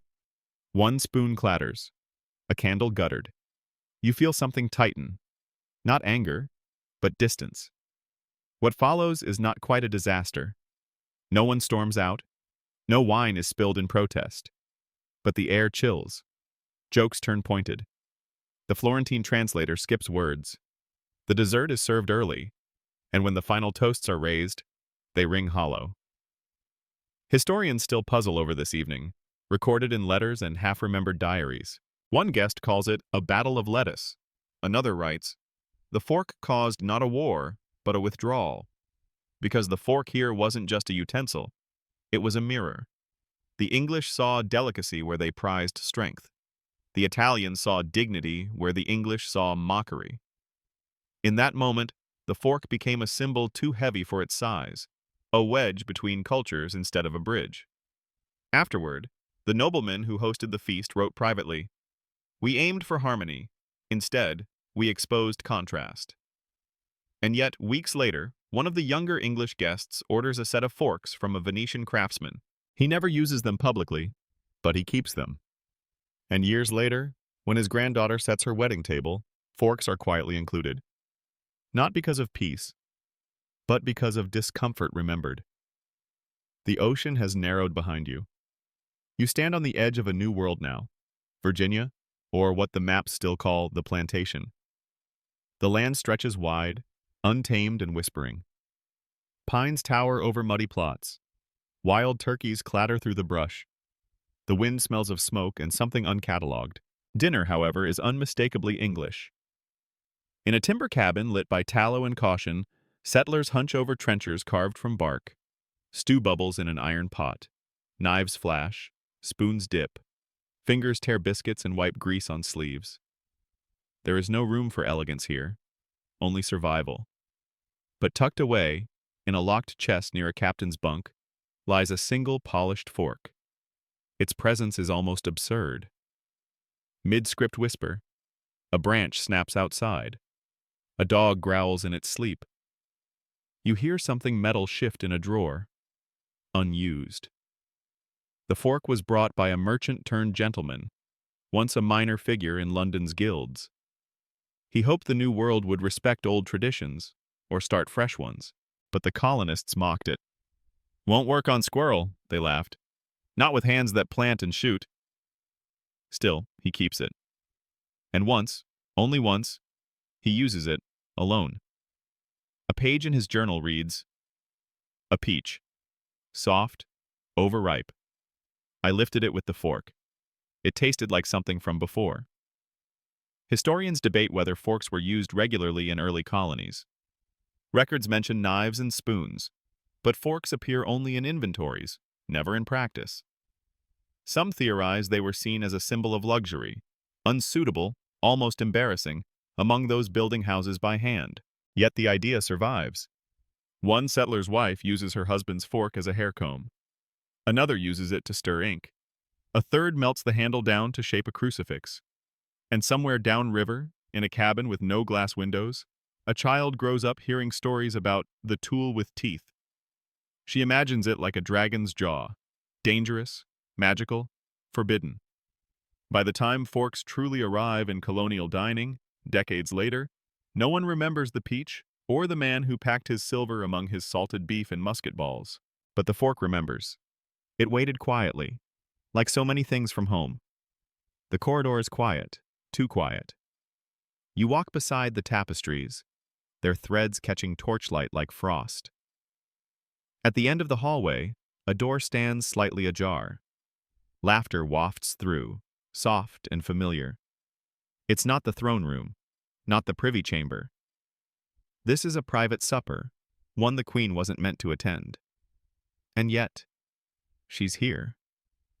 Queen Elizabeth, dressed not for court but for comfort, still a vision of power wrapped in velvet and pearls, steps silently through the doorframe. The table inside freezes, not from fear exactly, but reverence. And something else. There, set before one of the Queen's younger ladies, is a plate of figs. And beside it, a fork. Not a grand foreign object, just silver. Subtle. Two tines curved delicately like a crescent moon. The Queen notices. She says nothing. Mid-script whisper. The fire crackles, a page turns, and no one breathes. She walks past the table, commenting instead on the fire, on the scent of cinnamon in the pudding, on the pleasant stillness of this room compared to the court's storm of ambassadors and arguments. But she never mentions the fork. The lady trembles slightly, uncertain, then continues eating, careful, dignified, as if the Queen's silence had been permission, or perhaps challenge. Historians differ wildly on this event. Some say it never happened. Others insist it did, citing a fragment of a courtier's letter. She looked, but offered neither rebuke nor blessing. And that is when we began to wonder. What does it mean when power doesn't speak? In Elizabethan politics, silence could be more terrifying than fury. A word might kill a fashion. A glance might birth one. And so, for weeks after, no one quite knows what to do. Some ladies remove forks from their tables again. Others bring them out more boldly. One poet writes, "She ruled without word, yet still the fruit split differently that night." The Queen herself never explains, never adopts the fork, never bans it. She simply lets it exist. And in doing so, it becomes more real than ever before. The forge glows like a miniature sun. You stand in a low-beamed workshop nestled in the folds of the countryside, far from London's theaters and courts. Chickens peck the frozen earth outside. A dog snores near the hearth. Inside, a blacksmith hammers steadily, each blow sending sparks up like fireflies looking for a story. He's not making a horseshoe. Not today. Today, he's forging something smaller, stranger. A fork. He's never made one before. He's heard of them, of course, from traveling merchants, from gossiping friars who claimed Italians use metal claws at table. But it wasn't until the squire's French wife arrived, fork in hand, that the village knew what one looked like. She asked for more, so the blacksmith obliged. Now, as he holds the glowing iron against the anvil, he hesitates. Not from difficulty, but from doubt. Mid-script whisper, a cow lows outside. A bell tolls somewhere up the hill. The tines take shape. The priest says little, but frowns when he hears. We were given fingers, he murmurs, and the humility to use them. The baker says it's witchcraft. The midwife says it's vanity. But the smith's daughter says, it's clever. And so, he keeps working. He cools the metal in the trough, files the edges smooth, carves a handle from walnut. When it's done, he holds it up and stares. Not proudly, but curiously. It looks like a question. The villagers don't rush to buy them, but slowly, awkwardly, a few are requested. One old widow uses hers only for pickles. A young boy insists his tastes sweeter when eaten that way. A traveling tinker barters for 3, saying he'll trade them in a port where sailors drink foreign wine. The blacksmith never stops wondering, have I made something useful? Or something unnatural? But history answers in strange ways. 3 centuries later, in a museum drawer labeled Domestic Implements, Rural England, one fork rests alone, stamped with a smith's mark and dated in rust. No records explain it. No journal names him. But he changed something. Not loudly, not royally, just with a steady hand and a glowing forge. You're seated at a table that smells of age and appetite. The boards are thick oak, scarred with time. The plates aren't porcelain or pewter, but bread. Heavy, stale rounds carved flat in the middle, trenchers. Once they held meat and sauce. Now they hold memory. And still, no forks. This is a supper in the northern counties. Remote, stubborn, soot-kissed. You watch as hands reach confidently, tearing mutton from bone, scooping broth with crust, licking grease from knuckles like ritual. Someone offers you a slice of beef. Someone else offers a napkin, then laughs and replaces it with a sleeve. They don't hate forks here. They simply don't need them. Mid-script whisper. A ladle clinks. The fire pops. Someone sighs, not from hunger, but habit. In the candlelight, an old man speaks. I saw a fork once, he says, in London. Thin thing. Looked like a broken rake. The others chuckle. Ain't nothing wrong with fingers, he adds, lifting a chicken leg with greasy dignity. God made 'em for eating and pointing. This, historians note, is the last holdout, not just of etiquette, but of worldview. To some, the fork is not just foreign, it's too clean, too dainty. It separates the eater from the eaten. One traveler writes in 1609, they grip their meat like memory itself. They wear their sauce like armor. Yet even here, change seeps in. A young girl uses a spoon to eat apple pudding. A visiting cousin from Cambridge has a fork tucked in his satchel, but only uses it when no one's looking. A merchant leaves behind a strange metal implement on the bench. No one touches it for days, but eventually someone does. The trenchers, too, are fading. Bread grows scarce. Pewter grows common. Plates replace edible platters, and forks follow not far behind. But in this room, tonight, the old world lingers.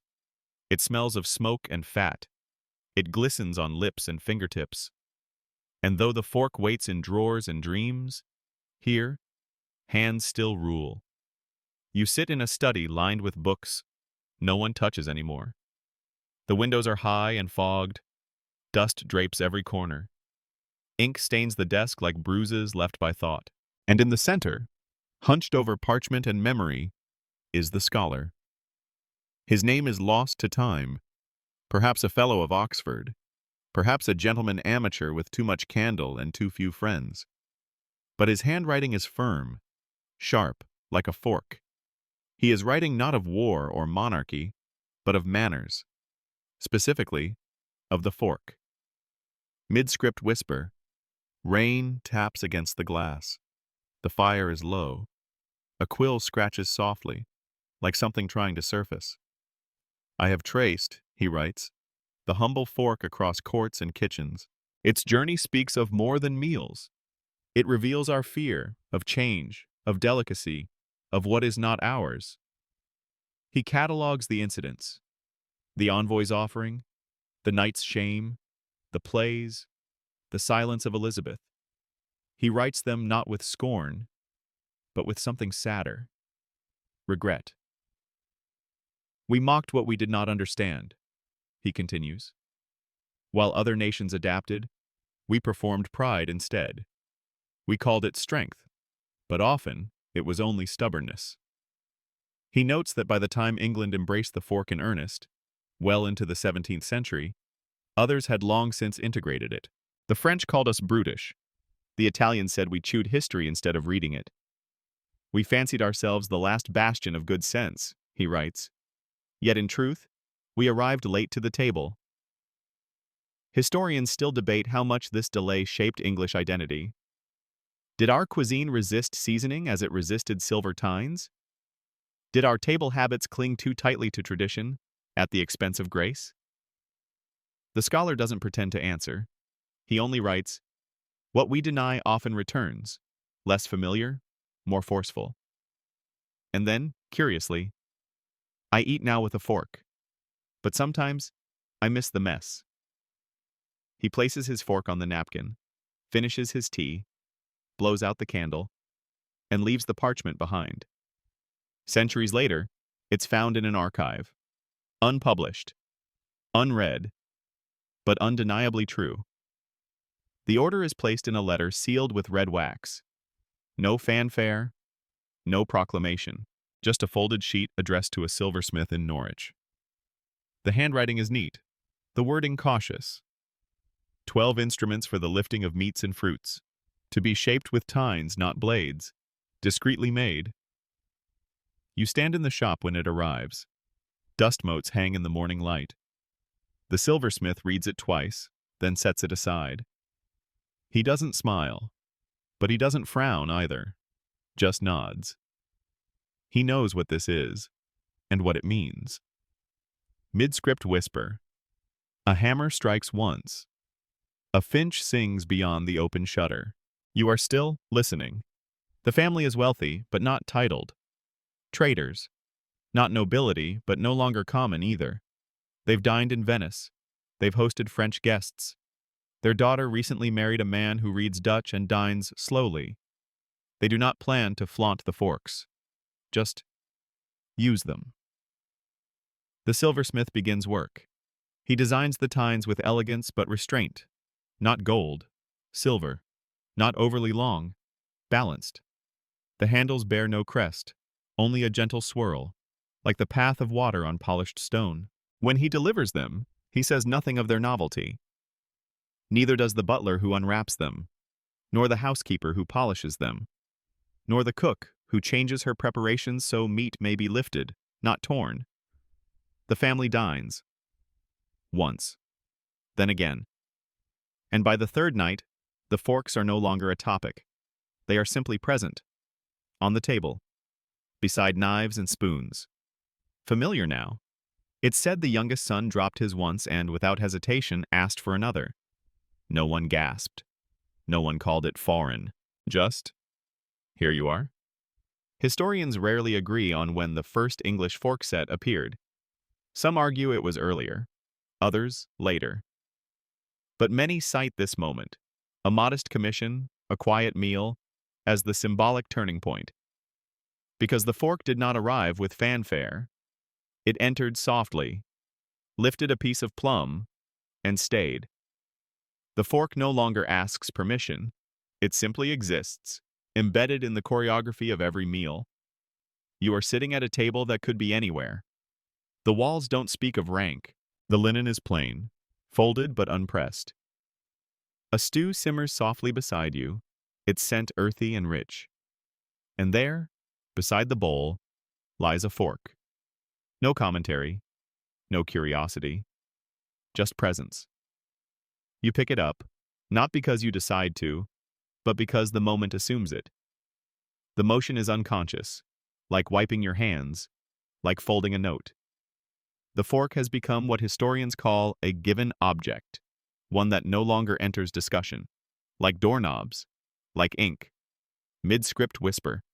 A spoon scrapes gently in another room. Somewhere someone hums a half-remembered tune. You're still here, where history quiets itself. By the 1680s, records grow sparse, not because nothing happens, but because the fork is no longer new. Inventories list them without comment. Etiquette books move past whether you should use a fork and focus instead on how gracefully you do it. A passage from 1684 reads, "One shall never point with it, nor raise it above the lip as if in triumph. The fork is not to be announced, it is to be understood." That's the shift. Not adoption, not absorption, but assumption. The fork is assumed now, like grace before meals, like salt on the table. Its edges have worn smooth through repetition. Its offense dissolved by habit. And with this assumption comes something remarkable. Freedom. Not in the revolutionary sense, not political or poetic, but freedom from friction. The diners no longer defend it. The clergy have moved on. Even the jesters have found other targets. The fork has moved past resistance, into ritual. And yet, because it is now ordinary, it is more powerful. Children reach for it without training. Guests use it without shame. Blacksmiths forge them by the hundreds, not for nobles, but for tradesmen, for tailors, for teachers.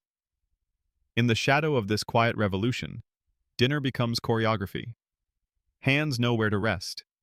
Fingers know where to curl. And the fork, once rejected, has become the axis around which the table turns. The world hasn't stopped changing. But this gesture, this grip, this silver curve, is no longer the subject of that change. It is the setting. And with that, you exhale. Because history no longer needs to convince.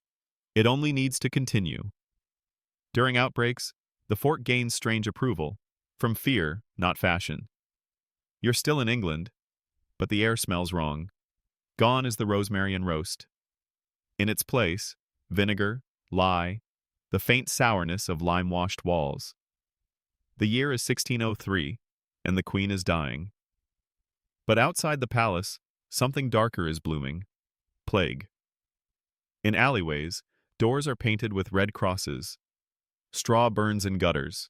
Church bells toll for the living and the dead. And in the corners of parlors, where supper would once have waited on trenchers, there are now bowls of boiled barley. No sauce, no spice, no silver, no laughter. And yet, at certain tables, in certain homes, the fork remains. Not because it is elegant, but because it is clean.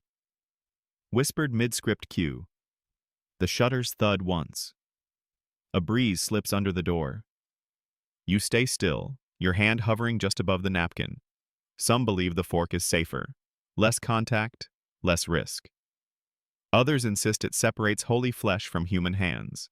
A pamphlet published that year reads, "The pest may live on wood, but not on iron. Take thy meat not with fingers, but with fear." It sounds like superstition. It is. But the result is the same. People use forks. Not out of vanity, but survival. Some servants refuse to touch food at all, using utensils for every motion.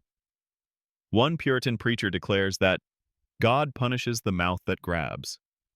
Whether metaphor or medicine, no one laughs anymore. A surgeon in York writes of families who boil their forks before dinner. Another documents a house that left its cutlery out under the sun, to chase the devil and the flea alike. Historians still argue whether the plague helped normalize the fork, or if the association came later. But either way, it stuck. The fork becomes a ritual, a divider between self and sickness. You watch a widow eat in silence. She does not cry. She does not lift her hand. Only the fork moves. Up, down, alone. Some priests reject forks as prideful, but others preach cleanliness as godliness. You sit in a pew that smells of beeswax and damp wood. Above you, stained glass flickers red and gold as evening light slips through the chapel. A sermon is winding down. The priest's voice has grown soft, almost sleepy, but his words still strike. Let not the table be a stage for vanity. The fork, it seems, has come under divine scrutiny. Some in the clergy denounce it openly. They call it the devil's tine, a foreign decadence unfit for English modesty. To them, eating with a fork implies distance from God's creation.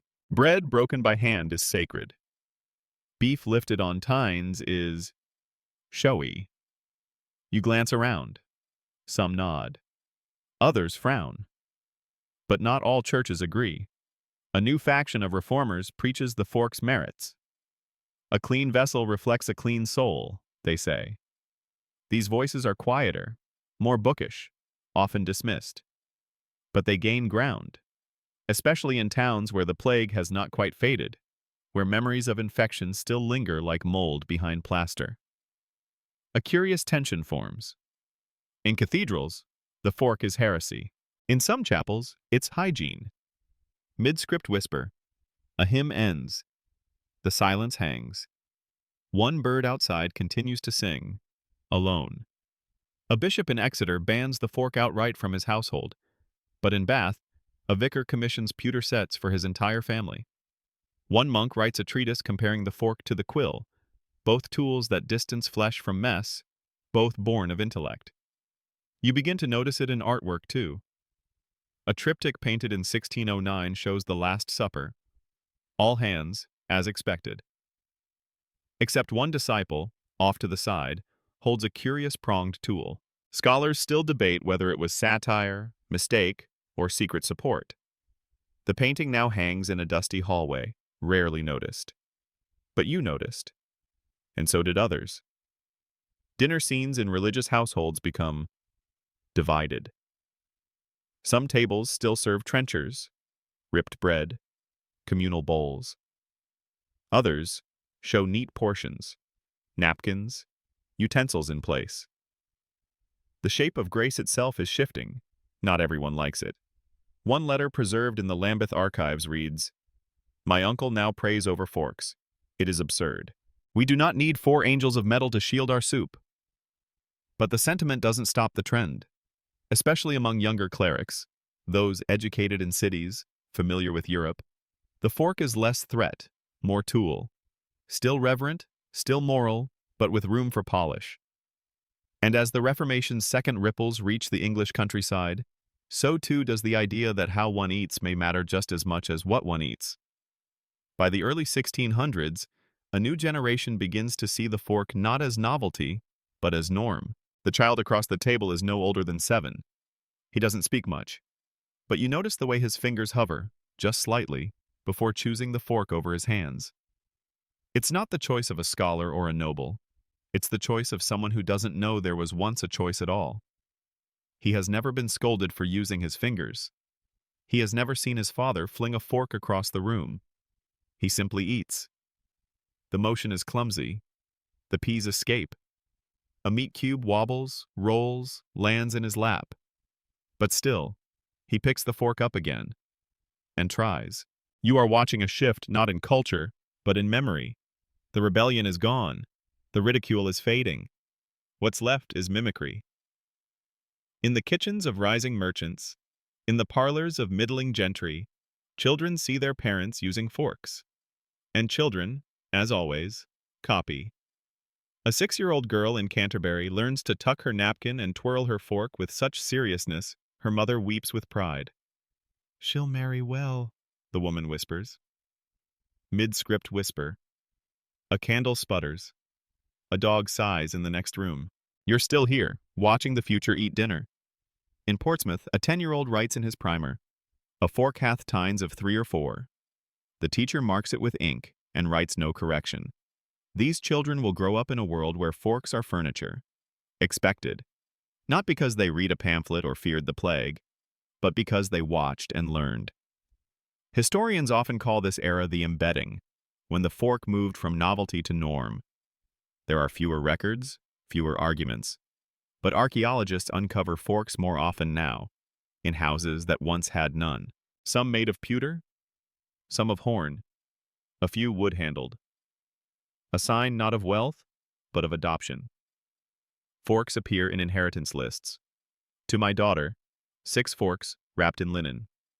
Not gold, not garnets, just practical objects given with love. In some paintings from 1615 onward, a child holds one fork while holding hands with their sibling. No symbolism, just daily life.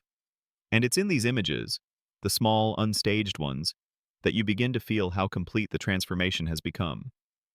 No one is laughing anymore. No one is asking why. They are simply passing the fork and watching the next hand hold it tighter.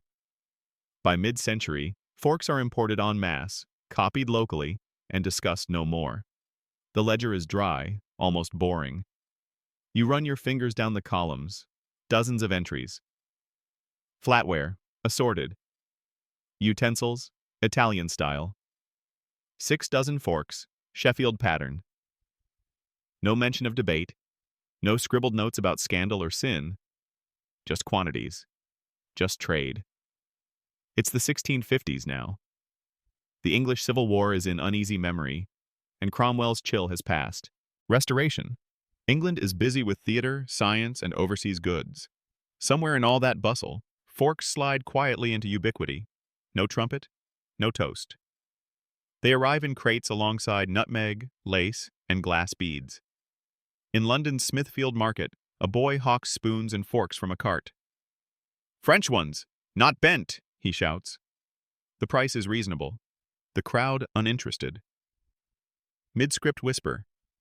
A cartwheel creaks. A gull screeches overhead.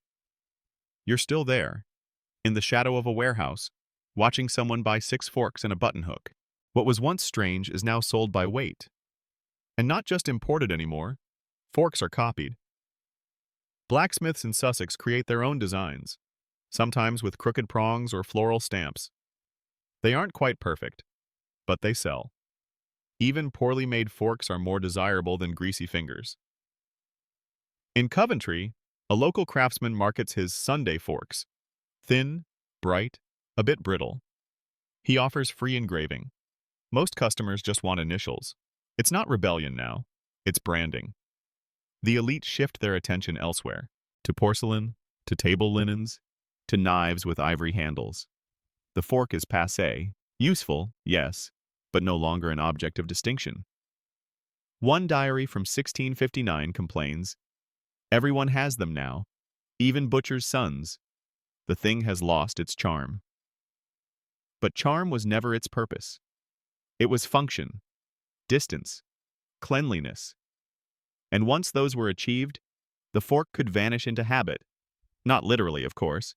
It's still on every table, still stabbed into boiled trout and roasted quince. But conceptually, it becomes invisible. Children don't ask what it is. Travelers no longer mention it. Playwrights stop writing jokes about it. The fork passes not into silence, but into assumption. Historians later call this the point of cultural saturation. You might call it something else. The moment the object stops being seen, because it's always there. As forks fade from conversation, they rise in expectation, an unspoken rule carved into daily life. You are seated at a dinner in 1673. It is not a palace or a grand hall, but a warm, middle-class home in Norwich. The chairs creak slightly. The fire snaps in its brick cradle. Plates are plain but polished. Meat steams gently on pewter. And beside each dish, unremarkable now, lies a fork. No one comments on it. No one teaches its use. But everyone uses it. And when the youngest son grabs a potato with his fingers, there is no outrage, no sermon, no slap on the wrist. Just a pause. A silence. A tightening of his sister's eyes. He notices, and next time he uses the fork. That's the power now. Not law, not sermons, but silence. The fork has become a ritual of presence, a symbol of being raised right, of knowing the rhythm. It's not opulence, it's order. Clean sleeves, Upright posture, tines forward. Etiquette manuals begin to formalize its place. Do not gesture with the fork. One shall not scrape one's plate. The rules bloom around it like ivy. Not about the fork itself, but about how it behaves in your hand. Mid-script whisper. You hear the faint clink of fork on ceramic. Soft, rhythmic, almost like breathing. A new anxiety grows, not whether to use the fork, but how well you do it. In Bath, a girl is taught to eat pears without ever touching them. In York, a tutor corrects his pupil for stabbing too forcefully. The fork is not a sword, he writes, though it often defeats what lies beneath it. The upper classes adopt more elaborate rituals, courses with matching forks, small ones for olives, wide ones for salmon. The working class follows more slowly, but even there, the fork is expected at weddings, funerals, and holidays. Theaters begin to reflect it too. In Restoration comedies, it's no longer the fork that's funny, it's the absence of it. A character eating with fingers is shorthand for chaos, for country ignorance. Forklessness becomes a joke without a punchline, a shorthand for being behind. And just like that, the tool once mocked becomes the quiet tyrant of dinner tables. You don't question it anymore. You just know that when the soup ends, the fork must be on the left and clean. From England to Europe, and finally to the colonies, the fork travels further, not louder. You are no longer in England. Or rather, you are, but only just. The salt wind of the Channel stings your cheek as a ship rocks gently in the Portsmouth harbor. Crates are being loaded, spices, wool, nails, and forks. Wrapped in linen, bundled in dozens, they are stacked alongside bolts of lace and printed sermons. Most are bound for France. Others will go to the Low Countries. A few, curiously marked, are headed much further. The year is 1694, and the fork has become an export, no longer an eccentricity, no longer a subject of mockery or moral hand-wringing. It is now a part of England's image abroad, a sign of refinement, an accessory to civility. Across the Channel, in Dutch townhouses, English forks are unpacked with admiration. Their designs are plainer than the gilded Parisian styles, but sturdier, honest, Protestant, practical. A merchant in Amsterdam writes, "They come in polished wood crates, simple but proud. The tines are narrow and sharp. My wife says they make the meal taste better." You smile. You've heard that before. In Italy, where the fork first gained traction centuries earlier, the English version is met with a raised brow, but then quietly adopted. Mid-script whisper. A rope creaks against the mast. A gull laughs. You drift west, towards something larger, because soon, the fork is headed to the Americas. The colonies are young. Their tables still mismatched, their mealtimes rough. But among the tea and flour and fine cloth, forks begin to appear in shipping manifests. Not many at first, 1 here, 5 there, but always present. A governor in Virginia sends for 4 dozen tined instruments after a visit to London. A diary from Massachusetts notes, "A fork was used at table. The guest was from Oxford. We imitated." And there it is again. Imitation. The most powerful form of change. By the early 1700s, the fork has crossed oceans. It sits beside clay plates in Boston, beside stew bowls in Charleston, beside baked apples in a farmhouse outside Quebec. It is not universal. Not yet. But it has become a possibility everywhere. The journey is almost complete, not because everyone accepts the fork, but because no one is surprised by it anymore. And when something ceases to be surprising, it begins to shape the world in silence. Centuries later, the fork remains, not loud, not questioned, but waiting, every night, in plain sight. You are home again, not in Elizabethan England, not on the docks of Amsterdam, not beside a flickering fire in Restoration Norwich, just home. The kitchen light is soft, not candlelight, but a familiar warm hum. The table is quiet. Plates sit waiting, and beside each one, curved, silver, certain, is a fork. You almost didn't notice it. It lies there so naturally now, nestled beside a napkin, catching just the faintest gleam from the light above. No one taught you to place it there. No one read you a sermon. You simply do it. Because someone once did it for you. Because someone once noticed. You think of the first time it glinted beside a fig in a foreign diplomat's hand. The gasps, the laughter, the refusals, the fights, all softened by time into habit, a single prong against a world of fingers. You lift your fork, not with fanfare, not with thought, just with memory. Mid-script whisper. The air is still. A faint hum from the fridge replaces the creak of pewter or the snap of firewood. But the weight in your hand, it's the same. You cut your food, you eat.